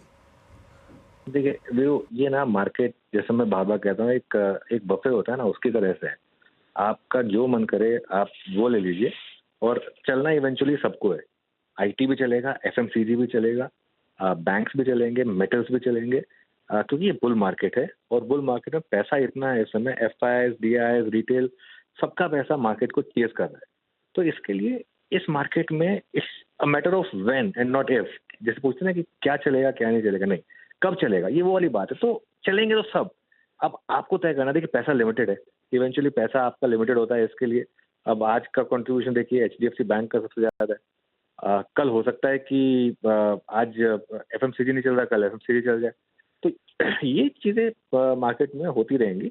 आज मेटल चल गए बहुत तेजी से, कल कोई और सेक्टर चलेगा, लेकिन इवेंचुअली मार्केट कोई ना कोई लीडर ढूंढ लेगा और वो जो फाइनली वो जो 27272 वाला मार्क है वो आएगा, और इसी साल मुझे लग रहा है कि वो मार्क आना चाहिए। एक और प्रश्न है यहाँ पे, मतलब हमने बात की लक्ष्यों की, निफ्टी की, बट अभी एज ऑफ नाउ जिस प्रकार का मोमेंटम है, जिस प्रकार की मनी इंडियन मार्केट्स को चेस कर रही है, फाइज, डीआईज और आई थिंक इंस्टीट्यूशन, मतलब रिटेल, अभी क्या लार्ज कैप ज्यादा फोकस्ड रहेंगे, मतलब पे फोकस करें इस पर? देखिए, मेरा ये मानना है कि इन लेवल्स पर थोड़ा लार्ज कैप आउट परफॉर्म कर सकते हैं, क्योंकि लार्ज कैप में अभी भी काफी कंफर्ट है वैल्यूएशन का। प्लस लार्ज कैप में क्या है कि अगर एफआई मनी चेस करेगी, सबसे पहले लार्ज कैप्स को चेस करेगी। और वीरो देखिए, एक चीज मैं आपको और बताऊं, ये वाला जो 1000 पॉइंट का मूव है मार्केट ने बहुत फास्ट लगाया है, और अब हम last quarter of the year में जा रहे हैं, और last quarter of the year normally हमेशा, आप कभी भी देखिए ट्रेंडिंग ईयर में हमेशा लास्ट क्वार्टर उस ट्रेंड को और मजबूत करता है। तो ये इसीलिए मुझे हैरानी नहीं होगी अगर वो जो 27,272 जो मैं व्यू लेके चल रहा हूँ वो यहाँ से 4% दूर है, परसेंटेज टर्म में वहां से बस 4-4.5% दूर है। तो वो आपको नवंबर सीरीज में शायद अगर आ जाए तो होगी नहीं मुझे इसमें हैरानी। और ये माइलस्टोन, मुझे ना ये माइलस्टोन एकदम वो याद दिला रहे हैं जब हम लोगों ने अपना करियर शुरू किया था, 2004 से 7 के बीच का वो पीरियड था जिसमें तब हम सेंसेक्स के माइलस्टोन गिनते थे 1000 पॉइंट के, अब निफ्टी के गिनते हैं। तो बहुत जल्दी जल्दी आते थे वो सारे के सारे माइलस्टोन्स, और 8000 से 16000 तो मुझे याद है कि आई थिंक 2 साल के पीरियड में ही आ गया था। तो अब ये मार्केट उस तरीके से बढ़ रही है। हाँ, एक चीज का आपको ध्यान रखना है, बीच बीच में इस मार्केट में कभी कभी एकदम से 300-350 पॉइंट की करेक्शन अगर कभी आ जाएगी तो उससे घबराना नहीं है, वो एक एडिंग की अपॉर्चुनिटी होगी, क्योंकि मार्केट का टेक्सचर अभी भी 1 स्टेप बैक और 2 या 3 स्टेप फॉरवर्ड है। चलिए अनुज, बहुत बहुत शुक्रिया इस पूरी बातचीत के लिए, और 26,000 के इस मुकाम पे एक बार फिर से इस मंत्रणा करने के लिए इंडेक्स की, और सेक्टर्स और क्या डोमिनेट करेगा यहाँ से चलते हुए लार्ज कैप और टारगेट से बातचीत करने के लिए बहुत बहुत शुक्रिया अनुज। और एक बार फिर से समृद्धि के सूचकांक निफ्टी के 26,000 के स्तर को छूने की शुभकामनाएं आपको, अर्षिता को, मुझको भी, सभी दर्शकों को भी। निफ्टी इस वक्त 25,954 पे। क्या अप्रोच ली गई थी इस कार्यक्रम में, इस मंच पर, CNBC आवाज़ पर, देखिए जरा। कोई डरने की ज़रूरत नहीं है। 2550 हो, रेट कट हो, रेट हाइक हो, आप चलेंगे अपने फंडामेंटल्स पर over a long period of time. मैंने एक व्यू लिया है कि अब की बार 27272, मैंने एक जो टारगेट लिया था निफ्टी का, जब हमने 24,000 रेट किया था, मैंने तब वो टारगेट लिया था कि 27272, उसकी तरफ अब हम शुरुआत करें। मेरा व्यू ये है कि निफ्टी में अभी भी बड़ा ट्रेंड इंटैक्ट है, और वो जो मेरा 27272 का टारगेट है वो अभी भी इंटैक्ट है। मुझे तो सिर्फ लॉन्ग दिखाई देता है इस मार्केट में, और मैं तो फिर कहूँगा लॉन्ग कैरी करिए, निफ्टी लॉन्ग कैरी करिए, बैंक निफ्टी लॉन्ग कैरी करिए, और देखिए डरिए मत इस मार्केट में। डर के आगे जीते, ये वाकई में इस मार्केट में बड़ा पैसा आपका तभी बना है अगर आपने डर को छोड़ा है। तो ये मार्केट में एक फ्रेश तेज़ी की शुरुआत है, एक नई तेज़ी की शुरुआत है ये। देखिए टारगेट तो मेरे वही हैं, निफ्टी पर 27272, और बैंक निफ्टी में अब मैं एक व्यू ले रहा हूँ 56,000 का। ये एक नई तेज़ी की शुरुआत है, और जब तक हम निफ्टी पर 25,250 के ऊपर हैं तब तक ये तेज़ी इंटैक्ट है, तब तक आपको डरने की कोई ज़रूरत नहीं है। 27,272 का मैंने व्यू लिया था जब हमने 24,000 के करीब थे। क्योंकि क्या होता है, जब सेकेंड हाफ में आप आते हैं ना तो ट्रेंड फॉलो करता है, और ट्रेंड और ज़्यादा स्ट्रांग होता है। तो इस समय मार्केट में ट्रेंड स्ट्रांग हो रहा है। निफ्टी बैंक निफ्टी कैरी करिए विदाउट एनी फियर, और देखिए अगेन मार्केट लगातार आपको रिवॉर्ड कर रही है, तो कैरी करें अपनी पोजीशंस को। एक्सपायरी वीक में एक बड़ी तेज़ी की पॉसिबिलिटी यहाँ पर बनी हुई है। एक चीज़ लगातार जो डिस्कस हुई है इस चैनल पर कि 26,000 का व्यू इस सीरीज़ में लिया था जब सीरीज़ की शुरुआत हुई थी, तो 27272 का व्यू इस साल।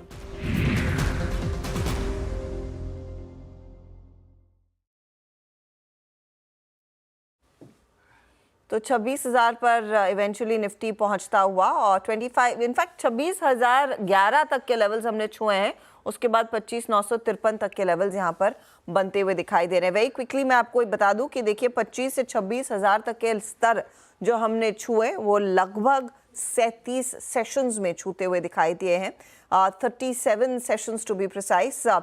इस पर आगे और डिटेल्स हम लेकर आएंगे। कंचन इनफैक्ट स्टूडियो में आ ही रही हैं, उनको जोड़ेंगे और फिर बात करेंगे कि किसने लीड किया है इस पर्टिकुलर मूव को। इस 1000 पॉइंट का जो इजाफा यहाँ पर बनता हुआ दिखाई दिया। इनफैक्ट कंचन के पास चलते हैं। कंचन, कंग्रेचुलेशंस, तो एक और इतिहास मार्केट पर रचता हुआ, बताइए कैसी रही है ये 1000 पॉइंट की जर्नी? जी, तो 1 अगस्त 2024 को निफ्टी ने 25,000 का लेवल छुआ था और केवल 37 ट्रेडिंग सेशन के अंदर इसने अपने 26,000 के सफर को पूरा कर लिया है। अगर आप यहाँ पे इंडेक्स रिटर्न की बात करें तो मिड कैप ने जो रिटर्न दिया है वो दिया है करीबन 4% का, और eight the same time small cap से हमें जो रिटर्न देखने को मिला है वो है 4.6% का। अगर सेक्टर स्पेसिफिक बात करी जाए तो एफएमसीजी में यहाँ पे हमें करीबन 6.5% की तेजी देखने को मिली है, फार्मा में 6% की, साथ ही साथ अगर हम देखें बैंकिंग में तो यहाँ पे हमें 5% की तेजी देखने को मिली है, आईटी में भी करीबन 3% की तेजी रही है, ऑटो में करीबन 1%, लेकिन एट द सेम टाइम जो कैपिटल गुड्स है वहाँ पे हमें करीबन 1% की मंदी देखने को मिली है। मेटल्स में भी करीबन 1% का डाउनसाइड रहा है, और साथ ही साथ ऑयल एंड गैस में भी करीबन 4.5% की हमें कमजोरी देखने को मिली है। यही नहीं, अगर निफ्टी के लूजर्स की बात करी जाए 1 अगस्त से लेकर अब तक, तो टाटा मोटर्स करीबन 15% डाउनसाइड पे आता हुआ दिखाई दिया है। ओएनजीसी में भी करीबन 13% की कमजोरी रही है। अडानी पोर्ट्स 8%, कोल इंडिया में करीबन 7% की कमजोरी, और eight the same time SBI में भी करीबन 7% का डाउनसाइड हमें आता हुआ दिखाई दिया है। लेकिन अब बात कर लेते हैं गेनर की। बजाज ऑटो में यहाँ पे हमें करीबन 27% का अपसाइड देखने को मिला है, श्रीराम फाइनेंस में 19%, बजाज फिनसर्व में 17%, एट द सेम टाइम भारतीय एयरटेल में 16% और हीरो मोटोकॉर्प में करीबन 15% का एक अपसाइड आता हुआ दिखाई दिया है 1 अगस्त से लेके अब तक। इस टाइम पे अगर एफआई और डीआई के खरीदारी की और बिकवाली की बात करी जाए तो एफआई ने अगस्त में करीबन 20,339 की बिकवाली की थी, लेकिन सितंबर में इन्होंने 26,740 करोड़ की यहाँ पे खरीदारी की है। यानी कि अगर हम नेट देखें तो यहाँ पे करीबन 6,401 करोड़ का हमें पॉजिटिव साइड में मोमेंटम आता हुआ दिखाई दिया है। और डीआईएस की अगर बात करी जाए तो अगस्त में 50,175 की खरीदारी की गई थी, और सितंबर के महीने में भी यहाँ पे करीबन 9,272 करोड़ की खरीदारी आती हुई दिखाई दी है।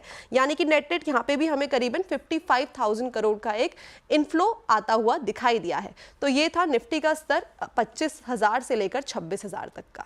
चलिए, तो ये 1000 पॉइंट का सफर आपके सामने हमने रखा आंकड़ों की जुबानी। चलिए लेंगे एक ब्रेक के बाद ऑफ कोर्स जेपी मॉर्गन भारतीय बाजारों पर कितना बुलिश है, यहाँ पर इन लेवल्स पर क्या पोजीशनिंग आपकी होनी चाहिए, न्यू हाइस पर मार्केट जो खड़ा पहुंचा है, इस पर भी बात करेंगे आगे।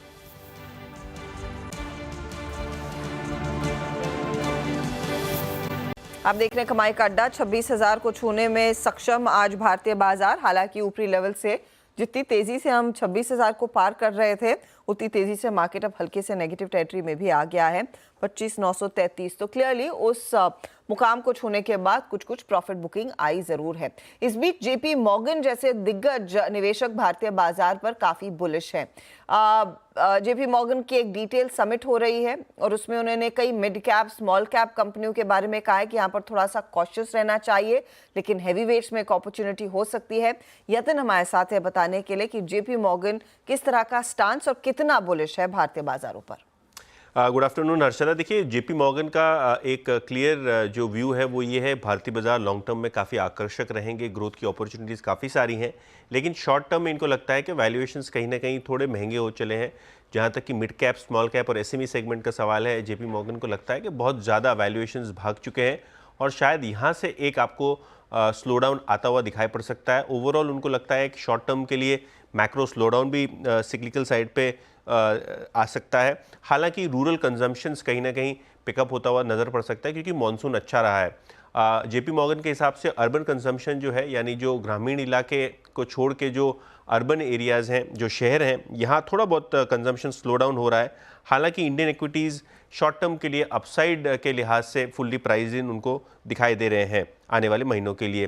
टैक्टिकली इनको लगता है कि क्राउडिंग आउट हो रही है आईपीओज और एडिशनल क्यूआईपी और फंड रेज के हिसाब से, और बहुत सारा जो एक्सेस कैश है अब आईपीओ मार्केट्स और सेकेंडरी इशुएंसेस में जाता हुआ नज़र पड़ रहा है।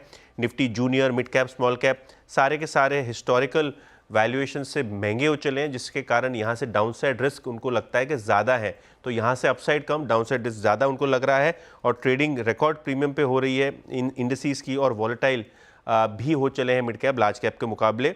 सेक्टर्स के हिसाब से लार्ज कैप्स में उनका फोकस रहा है कि एफएमसीजी, हेल्थ केयर और बैंकिंग सेक्टर पे ओवरवेट रहें। तो कहीं ना कहीं एसबीआई से लेकर आईसीआईसीआई बैंक उनको पसंद आ रहे हैं, एफएमसीजी में एचयूएल और हेल्थ केयर में लार्ज कैप उनको हॉस्पिटल स्टॉक्स पसंद है। हालांकि आईटी और सीमेंट जैसे क्षेत्रों में वो अंडरवेट चल रहे हैं।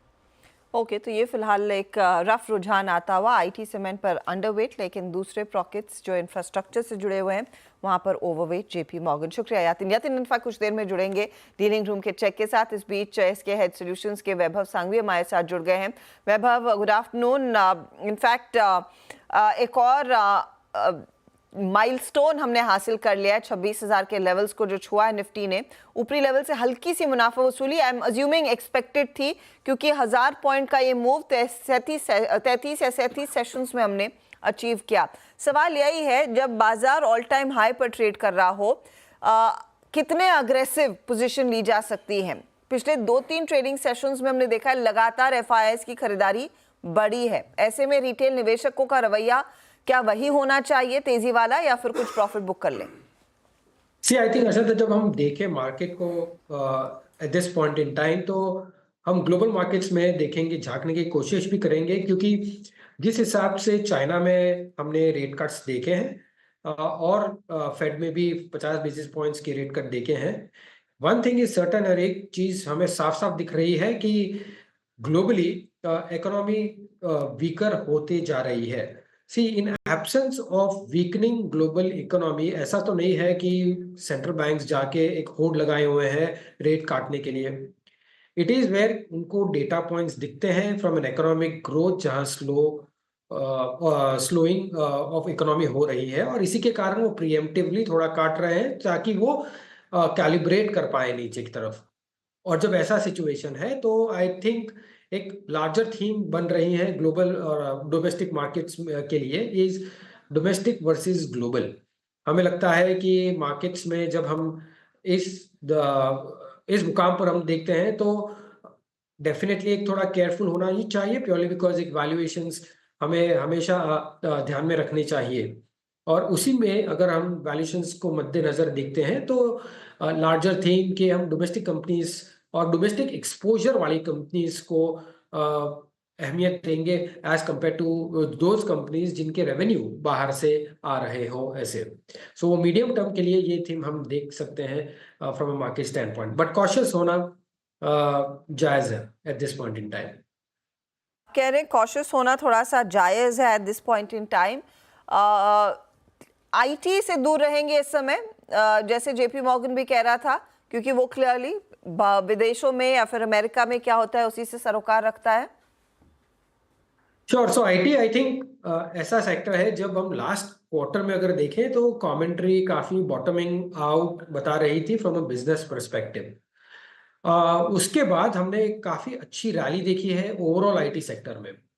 सो ऐसा नहीं है कि ये काफी रिकवरी के मिड साइकिल में है और व्हाटएवर भी फैक्टर इन वो तुरंत ही हो जाना है। At this point in time हमें वेट करना पड़ेगा, क्योंकि ऑलरेडी से 15 से 20% अगर हम नीचे से चल चुके हैं, वैल्यूएशंस भी थोड़े हाई हो चुके हैं, तो maybe some time of consolidation is warranted. अगर यस हार्ड लैंडिंग नहीं होती है और अगर हमें लगता है कि डिस्क्रेशनरी स्पेंड आईटी के स्टेबल रहते हैं, तो एक सेक्टर है वो जो देख सकते हैं। But at this point in time हम न्यूट्रल हैं, जो हम लास्ट 3 से 4 महीने ओवरवेट थे। सो यहाँ हमारा पोजीशन हम प्रॉफिट बुकिंग की रिकमेंडेशन रखेंगे। वैभव जी, कमोडिटीज़ पर आपका व्यू क्या है? नमस्कार, वीरेंद्र बोल रहा हूँ, और उसमें भी मेटल्स जो कि आज इस पूरे मूव को लीड कर रहे हैं because of I think China's action industrial metals को कैसे चेज करना चाहिए इस वक्त, या फिर सिर्फ ट्रेडिंग प्रोस्पेक्टिव से फोकस करें? इन लेवल्स पे कोई सीरियस इन्वेस्टमेंट कॉल नहीं बनती यहाँ पर। Of course metals and mining में कोई सीरियस इन्वेस्टमेंट कॉल नहीं बनती है, बिकॉज एक commodity sector is largely global driven sector. हमें ध्यान रखना चाहिए कि अगर समझो चाइना में रियल एस्टेट इम्प्रूव नहीं हो पा रही है, उनको काफी स्टिमुलस देना पड़ रहा है, इट ओनली अंडरलाइज और shows the underlying weakening economy. और उसी के दौरान हम ये भी देख रहे हैं कि वो because of their increasing production, I think वो डिफ्लेशन को एक्सपोर्ट कर रहे हैं। सो अगर हम देखें कि काफी लास्ट महीने में काफी कंपनीज ने ये मुद्दा भी उठाया है कि काफी डंपिंग हो रही है फ्रॉम अ स्टील पर्सपेक्टिव, और there can be some measures which can be anticipated from the government कि वो डंपिंग को एटलीस्ट डिस्करेज करे। So all in all what I am trying to say is basically कि metal and mining के prices weaken रहेंगे, और ऐसा कभी नहीं होता है generally, at least in my history what I have seen from from a secular standpoint के जब भी ग्लोबल इकोनॉमीज वीक हो रही है और मेटल्स प्राइसेस ऊपर जा रहे हो, वो थोड़ा डिफिकल्ट लगता है।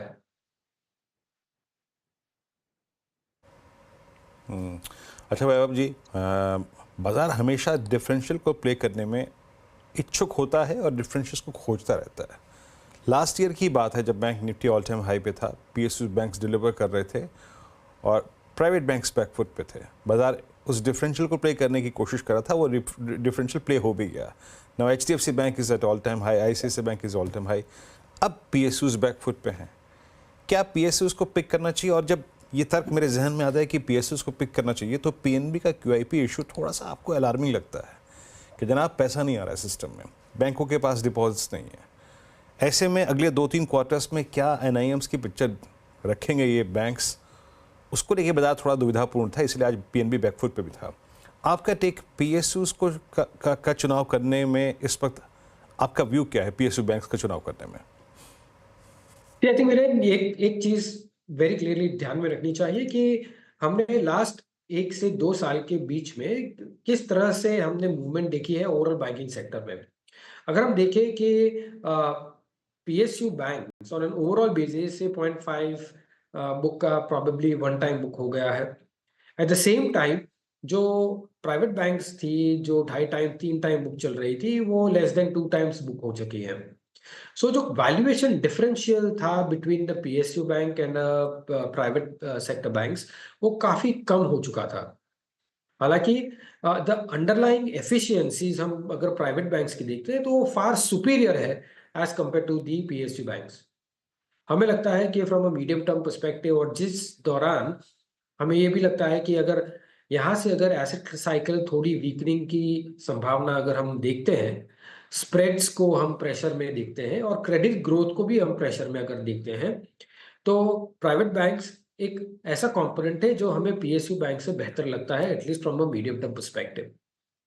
सो हमारा रुझान प्राइवेट बैंक्स की तरफ रहेगा। सो ऑन डिक्लाइंस ये एक सेगमेंट है कि हमें ध्यान रखना चाहिए। सबसे ज्यादा चर्चा टेलीकॉम कंपनियों की खूब हो रही है,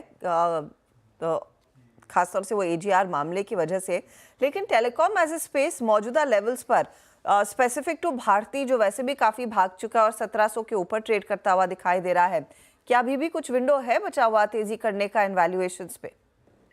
टेलीकॉम गिन के हम अगर देखें, टेलीकॉम सर्विस प्रोवाइडर्स को गिन के हम देखें तो काफी लिमिटेड प्लेयर्स है इस सेगमेंट में। एट द सेम टाइम ये भी वेरी वेरी क्लियर है कि telecom as an opportunity from an Indian standpoint काफी लंबे अरसे तक बहुत ही बेहतरीन रह सकती है।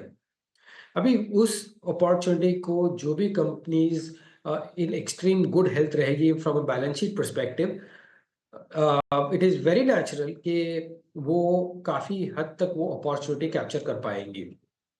सो ये सेक्टर में वाइल लॉन्गर टर्म बुलिशनेस रहेगी, जो भी कंपनियां वो कैप्चर करने में समर्थ रहेगी because of the balance sheet strength, उसी को हमें देखना चाहिए।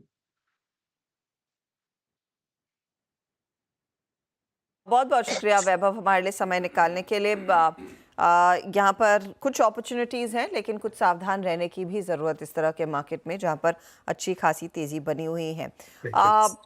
26,000 से थोड़ा हल्का होकर अब आपको निफ्टी दिखाई देगा, लेकिन डीलिंग रूम में किन किन स्टॉक्स में सबसे ज्यादा एक्शन बना है आज के इस हरकत के बीच, यतन हमारे साथ है बताने के लिए। यतन, गुड आफ्टरनून हर्षदा। देखिए, दो स्टॉक जो आज फोकस में है, सबसे पहले ओएनजीसी और कच्चे तेल के दामों में एक लोअर लेवल से रिकवरी देखने को मिल रही है और डीलर्स के हिसाब से ये शायद हेल्प कर सकता है ओएनजीसी का ये आज का मोमेंटम मेंटेन करने के लिए। अक्टूबर सीरीज में काफ़ी सारे एफआईज खरीदारी कर रहे हैं, ऐसा डीलर्स का मानना है। तो डीलर्स की सलाह है कि यहाँ 308-310 के लक्ष्य के साथ खरीदारी कर सकते हैं। इसके अलावा फार्मा में से बायोकॉन, ये भी एक स्टॉक है जो ऊपर से करेक्ट हुआ है। डीलर्स को लगता है यहाँ भी आप 380-390 तक के पोजिशनल टारगेट्स दे सकते हैं और यहाँ भी डीलर्स और एचएनआईज बीटीएसटी की सलाह अपने क्लाइंट्स को दे रहे हैं। शुक्रिया यतन इस पूरी चर्चा के लिए। डीलर्स क्या चीज़ कर रहे हैं इसका उल्लेख करने के लिए। निफ्टी का जो ट्रजेक्ट्री है मोर और लेस ये डिफाइंड ट्रजेक्ट्री है, इसी के आसपास क्लोज आएगा। बहुत बड़ी तब्दीली नहीं होगी मेरे ख्याल से। 25960 के आसपास डीलर्स चेज कर रहे हैं ओएनजीसी बायोकॉन। पहले ट्रेड्स पिक करते हैं, फिर कल के लिए क्या अप्रोच रखें उसके बाद आएंगे। प्रकाश सर, वेडनेसडे मॉर्निंग के लिए क्या कैरी करेंगे आप? आई थिंक आपने उसको चुना है स्टॉक, वो है कोफोर्ज। 6991 पे ट्रेड कर रहा है कोफोर्ज, मुझे पसंद है। टॉप होगा 6925 का, टारगेट 7100 ये नजर आते हैं कोफोर्ज में। ओके, कोफोर्ज में एक अच्छी अपॉर्चुनिटी। सोनिया, आपका ट्रेड क्या होगा? जी, यहाँ पे बीटीएसटी रहेगा टेक महिंद्रा पे। अक्टूबर सीरीज फ्यूचर्स पे बाय कर सकते हैं, 1636 चल रहा है और यहाँ पे स्टॉप लॉस लगा है 1620, टारगेट रहेगा 1660।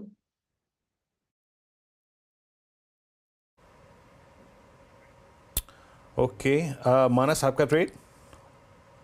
तो देखिए, मेरा ट्रेड एचसीएल टेक पे खरीदारी करने की राय रहेगी। यहाँ पर स्टॉक ने लो लेवल पे बाइंग इंटरेस्ट दिखाया, 10 और 20 डे मूविंग एवरेज को रिगेन कर लिया है। तो एचसीएल टेक के फ्यूचर में खरीदारी करेंगे। स्टॉप लॉस 1754 के स्टॉप लॉस से खरीदारी करेंगे। 1825 तक के टारगेट्स पॉसिबल है एचसीएल टेक के फ्यूचर में। एचसीएल टेक में तेजी, तो देखिए आगे आपका कोफोर्ज, आगे आपका टेक महिंद्रा, आगे आपका एचसीएल टेक। कविता जी बताइए। तो मेरा काउंटर भी आईटी से है, दैट इज टीसीएस। टीसीएस 4268 के लेवल पर है, इसे आप लेकर जा सकते हैं। 4240 का स्टॉप लॉस मेंटेन करें। अपसाइड मोमेंटम 4300 4350 के price target. Okay, TCS pick किया, यानी कुल मिला के यूनानिमसली अगर आप देखें तो जिसे कहते हैं ना, एक समान रूप से झुकाव जो था इस पैनल का वो आईटी पे था। श्रीकांत, आप क्या पिक करेंगे? तो वीरेंद्र, देखिए मुझे लगता है कि वैसे टेक्नोलॉजी के सभी स्टॉक कवर हो चुके हैं और सभी में अच्छा रिवर्सल पैटर्न बना है, नो डाउट। लेकिन मुझे लगता है जियो फाइनेंस ये एक स्टॉक ऐसा था कि जिसमें कुछ करेक्शन चल रहा था और मुझे लगता है आज शायद उसका करेक्शन हो चुका है। तो 348 के स्टॉप लॉस के साथ जियो फाइनेंस को खरीदे। टारगेट्स नजर आते हैं मुझे यहाँ पे कम से कम 365 से लेकर 370 रुपए के। तो जियो फाइनेंस को खरीदे और 348 का स्टॉप लॉस रखे। ओके, तो ये सारे वो ट्रेड्स जो आपके लिए पिक किए जा रहे हैं। थोड़ा सा तो अलग ट्रेड आया कर श्रीकांत की तरफ से जियो फाइनेंशियल सर्विसेज पर। एक तो और ट्रेड्स आपकी स्क्रीन पर रखेंगे। अच्छा, नहीं उससे पहले क्लोजिंग किस तरह से बन रही है वो भी एक पर्सपेक्टिव आपके सामने रखते हैं। वीरू, पहले निफ्टी बैंक में आपके सामने पेश करना चाहूंगी। कंसिडरिंग ये 54,000 की दहलीज पर ही क्लोज हो रहा है, करीब 100 पॉइंट नीचे। एक अच्छा स्पाइक दिखा था लेकिन वो पूरा ठंडा हो गया और निफ्टी ऑफ कोर्स अपनी जो माइलस्टोन इसने हासिल किया है 26,000 का। कल के लिए क्या स्थिति दिख रही है इस क्लोजिंग के मद्देनजर? देखिए हर्षता, पोजिशनली लॉन्ग रहने में कोई दुविधा नहीं है, उसमें कोई दुविधा नहीं है। ना अंतर्राष्ट्रीय कोई घटनाक्रम ऐसा लाइंड अप है या फिर डोमेस्टिकली आई थिंक जो चैलेंज करे। बस ये है कि आप एवरेजेस से काफ़ी दूर हैं हर्षता। बट होता क्या है, जब इंस्टीट्यूशनल मनी स्पेशली एफआईआईज इस ताबड़तोड़ तरीके से चेज कर रहे होते हैं, हिस्टोरिकली ऐसे इस प्रकार से जब लिक्विडिटी मार्केट को चेज करती है तो इंडिकेटर्स ओवरबॉट ट्रैजेक्टरी में रहते हैं। इंडेक्स जो है वो हायर लेवल्स पे सस्टेन कर जाता है बावजूद इसके कि वो शॉर्ट टर्म एवरेज से दूर है। बस कहने का मेरा तात्पर्य ये है कि जब आप एवरेज से दूर हैं तो आप पुट राइटर्स के जोन पे फोकस कीजिए। मैं अपने लिए खुद आई थिंक अपना जो जवाब है उसको तराश रहा हूँ। Till the time positionally long रहिए, टिल द टाइम आपके पास इंट्राडे बेस है, उस पर फोकस कीजिएगा। आज का ट्रेड निपट गया। हमने क्या बात की थी सुबह सुबह कि 25,990 और 26,019 इसके बीच में जब जब जाए अपने प्रॉफिट्स को कैश में कन्वर्ट कर लीजिएगा। बैंक निफ्टी का लेवल लेके आइए। क्या लेवल था? 52,235। इंट्राडे हाई वही है। एग्जैक्टली पिवट पॉइंट से इंडेक्स सिंक हुआ। क्यों? वो कॉल राइटर्स के जोन है। जब कॉल राइटर्स के जोन क्लोजर टू एक्सपायरी बहुत स्ट्रांगली बैठे हों तो चुपचाप बतौर डे ट्रेडर ये करिए, पोजिशनली लॉन्ग रहिए, बट डे ट्रेडर के तौर पे एक बार फिर से कल अगर 54,000 के आसपास बैंक निफ्टी बैंक मिले, लीजिएगा, टेस्ट कीजिएगा 52,200 54,200 को, 300 को। और निफ्टी एक बार फिर से कल अगर हर्षदा मिले मॉर्निंग में 25,910 850 860 के आसपास, तो फिर लीजिएगा as per the option stats जो मैं अभी स्क्रीन पे देख रहा हूं। पोजिशनली कैरी करने में कोई दिक्कत नहीं है हर्षदा, बट एक चीज याद रखिएगा, 26,019 टफ है, थोड़ा टफ है निफ्टी के लिए हर्षदा। ओके, तो 26,000 थोड़ा सा मुश्किल लग रहा है, लेकिन ऊपरी लेवल्स पर थोड़ी बहुत बिकवाली आती भी है। अब क्या सपोर्ट करेगा यहाँ से आगे मार्केट को और ऊपर ले जाने में? श्रीकांत, ये समझना ज़रूरी है, जब आप निफ्टी 50 का चार्ट देखते हैं और बाकी कॉन्स्टिट्यूएंट्स पर भी अगर एक फौरी नज़र डालते हैं, तो बताइए स्ट्रॉन्गेस्ट कड़ी क्या रहेगी? क्या ड्राइव कर सकता है इस मूव को?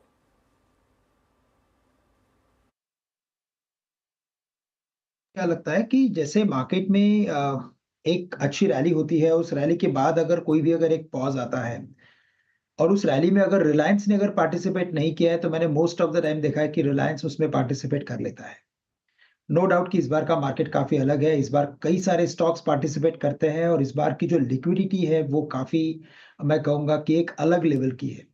तो यस, यहाँ पे आईटीसी पार्टिसिपेट कर सकता है, बिकॉज आईटीसी में जो टेक्निकल फॉर्मेशन बना है वो इंडिकेट कर रहा है कि ये स्टॉक 550 560 के लेवल्स दिखा सकता है। करेक्शन में देखा जाए तो ये stock most of the time कभी भी करेक्शन आता है तो 510 505 के करीब आके वापस से रिकवरी बन जाती है। तो आईटीसी तो नो डाउट लगता है कि अच्छा है करके, लेकिन मुझे लगता है कि रिलायंस में काफी दमखम है। रिलायंस यहाँ से 3100 3120 के लेवल्स दिखा सकता है और डाउन साइड जो है वो काफी प्रोटेक्टेड है। और इसके अलावा अगर कुछ देखना है तो मुझे लगता है यस, आईटी में थोड़ा सा अंडर परफॉर्मेंस था, अभी वहां पे तेजी बन सकती है। और जैसे एफआई का ट्रेंड, यानी कि एफआई की खरीदारी बनी है मार्केट में, तो यस, आईटी स्टॉक्स में तेजी बन सकती है। और वहां पे मुझे लगता है स्पेसिफिकली टीसीएस पे नजर रखा जा सकता है, क्योंकि काफी अच्छा करेक्टेड स्टॉक है और यहाँ से अगर तेजी बनती है तो ये स्टॉक वापस से अपने प्रीवियस हाई को भी क्रॉस कर सकता है। तो ये भी एक इंडेक्स हेवीवेट स्टॉक है। तो टीसीएस, रिलायंस और आईटीसी, ये 3 स्टॉक मुझे लगता है कि काफी स्ट्रॉन्ग कैंडिडेट्स हैं और ये इंडेक्स को पुल कर सकते हैं। जी, तो ये श्रीकांत जी का व्यू था। मीनवाइल में एक बात कहना भूल गया। एक तो पहली बात है, रिलायंस इंडस्ट्रीज, इस चैनल का स्वामित्व प्रबंधन रिलायंस इंडस्ट्रीज के हाथ में है, तो बाय कॉल है। It's a constructive positive view. Please अपनी एक निजी राय जरूर रखिएगा। और इससे पहले जो उन्होंने एक और ट्रेड जियो फाइनेंशियल सर्विसेज का रिकमेंड किया था, वो भी इस समूह के अंतर्गत आती हुई कंपनी जिसका स्वामित्व प्रबंधन रिलायंस इंडस्ट्रीज के हाथ में है। तो अगेन दोनों स्टॉक्स पे जो व्यू शेयर किए गए हैं, इस पर एक निजी राय ज़रूर रखें। इट्स 1524 आपकी स्क्रीन पे। निफ्टी आईटी 271 अंक फाइनली, और लगभग 1 2 3 4 सेशन बाद एक स्ट्रॉन्ग कैंडल हम कैरी कर रहे हैं और निफ्टी आईटी। अच्छा, एक बार जरा डाउ जोन्स फ्यूचर्स को देखते हैं, वो क्या कर रहे हैं। वहाँ पे डाउ जोन्स फ्यूचर्स की ट्रैजेक्टरी क्या है?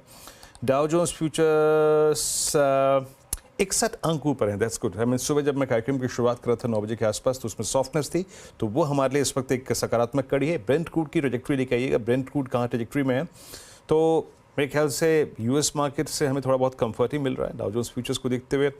क्रूड कोई ऐसी बहुत, अगर आप देखें, पैनिक करने वाली ट्रैजेक्टरी में नहीं है। बाकी इंडिया विक्स एक बार रखिएगा थोड़ा सा, उसको भी देख लेते हैं। इट्स 65 ऑन क्रूड, लगभग 2.25% ऊपर। और प्लीज़ एक बार इंडिया विक्स, ये कूलिंग ऑफ हुई है। देखिए, जब तक 1640 की ट्रैजेक्टरी इंडिया विक्स में ऊपर की तरफ बाइसेक्ट ना हो, तब तक बहुत दुविधा में बताइएगा। बट मार्क करके रख लीजिए 1640 1680, वो जोन अगर कटता है तो अलर्ट हो जाइएगा इंडिया विक्स के पर्सपेक्टिव से। अब आते हैं जरा बैन पे, कि वो कौन कौन से काउंटर्स हैं जो कि पॉसिबली बैन में आ सकते हैं, जा सकते हैं। हम लग रहा है देख के शीट के हम एक्सपायरी के बहुत नज़दीक हैं। It's IEX 125% market wide position limit strike कर चुका है।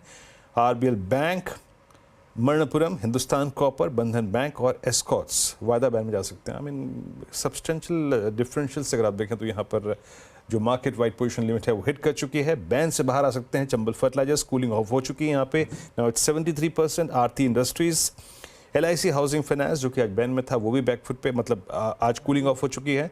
बाकी नालको, ओरेकल फाइनेंशियल सर्विसेज और JREPS ये कुछ काउंटर्स हैं जो आज अपनी मार्केट वाइड पोजीशन लिमिट से काफ़ी नीचे आ चुके हैं और ये कूलिंग ऑफ के बाद पॉसिबली कल अगर आप देखें तो ये आपको ट्रेड करने के लिए मिलेंगे। रिलायंस के लिए दिन आज एक अच्छा हो सकता था लेकिन ये बैकफुट पे आ गया, बट रिलायंस का ये 1, 2, तीसरा क्लोज है, approximately third close 50 day exponential movement के पास। अब मैं 50 का जिक्र इसलिए कर रहा हूँ, अब 2 हर्डल है रिलायंस के लिए जो एक पिक्चर ड्रॉ कर रहे थे श्रीकांत जी, 2980 पे 50 डे मा और 3000 पे कॉल राइटर, बोथ सितंबर का भी और अक्टूबर का भी, तो 2 बड़े सप्लाई पॉइंट। चलते हैं इस क्लोजिंग को देखने के लिए हर्षिता के पास बड़ी वॉल पे। Harshita, over to you. शुक्रिया वीरू। क्लियरली दिन अच्छी तेजी का था लेकिन ऊपरी लेवल्स पर हल्की हल्की मुनाफा वसूली और मार्केट शायद कुछ कंसोलिडेशन मूड में आपको दिखाई दिया हो। 26,011 तक का हाई छुआ, उसके बाद कुछ प्रॉफिट बुकिंग आई, 25,950 के आसपास करीब फ्लैट क्लोज ही देखने को मिलेगा, 9 पॉइंट ऊपर है हम। निफ्टी बैंक यहाँ पर हमने देखा है कुछ आखिरी मिनटों में फिर से कट्स आते हुए दिखाई दिए थे, 120 पॉइंट की गिरावट, जहां पर निफ्टी बैंक ने थोड़ा सा नीचे खींचा या फिर इस पेस को थोड़ा धीमा किया। वहीं आज निफ्टी IT का सहारा मिलता हुआ दिखाई दिया और करीब 285 अंकों की बढ़त पर ये इंडेक्स जाकर टिकने में कामयाब है, तो आधे % के गेन्स वहां देखने को मिले। आज गौर करिएगा कि बियॉन्ड इंडेक्स जो मिड कैप काउंटर्स हैं उनका साथ था, स्मॉल कैप ने शायद इतना पार्टिसिपेट नहीं किया हो। एडवांस डिक्लाइन रेशियो फाइनली हल्की सी नेगेटिव होती हुई दिखाई दी थी लेकिन ये कांटे की टक्कर थी, यहाँ पर ज़्यादातर समय हमने पॉजिटिव टेरिटरी में बिताया है। सेक्टोरली इस मार्केट को अब आपके सामने करते हैं पेश। 2 पॉकेट्स हैं जहाँ पर अच्छी खासी बढ़त। एक तो मेटल्स, सुबह से ही हम कह रहे थे चाइना की तरफ से रेट कट का ऐलान और वो जो सिलसिला अब शुरू होगा ये मेटल्स की रैली को और फ्यूल करता हुआ दिखाई देगा, तो 3% के गेंस वहां पर देखने को मिले। निफ्टी IT में हमने देखा है लास्ट आवर में एक अच्छी तगड़ी तेजी बनती दिखाई दी। दूसरी तरफ कैपिटल गुड्स की तरफ भी वीरू का इशारा था, आधे % के गेंस वहां पर फाइनल क्लोज में आते हुए दिखाई दे रहे हैं, 350 पॉइंट ऊपर। निफ्टी फाइनेंशियल्स थोड़ा सा बैकफुट पर, आज याद रखिएगा निफ्टी फाइनेंशियल्स की वीकली एक्सपायरी या फिर वो मंथली वाला मैटर भी आ जाता है इस पूरे हफ्ते के कॉन्टेक्स्ट में।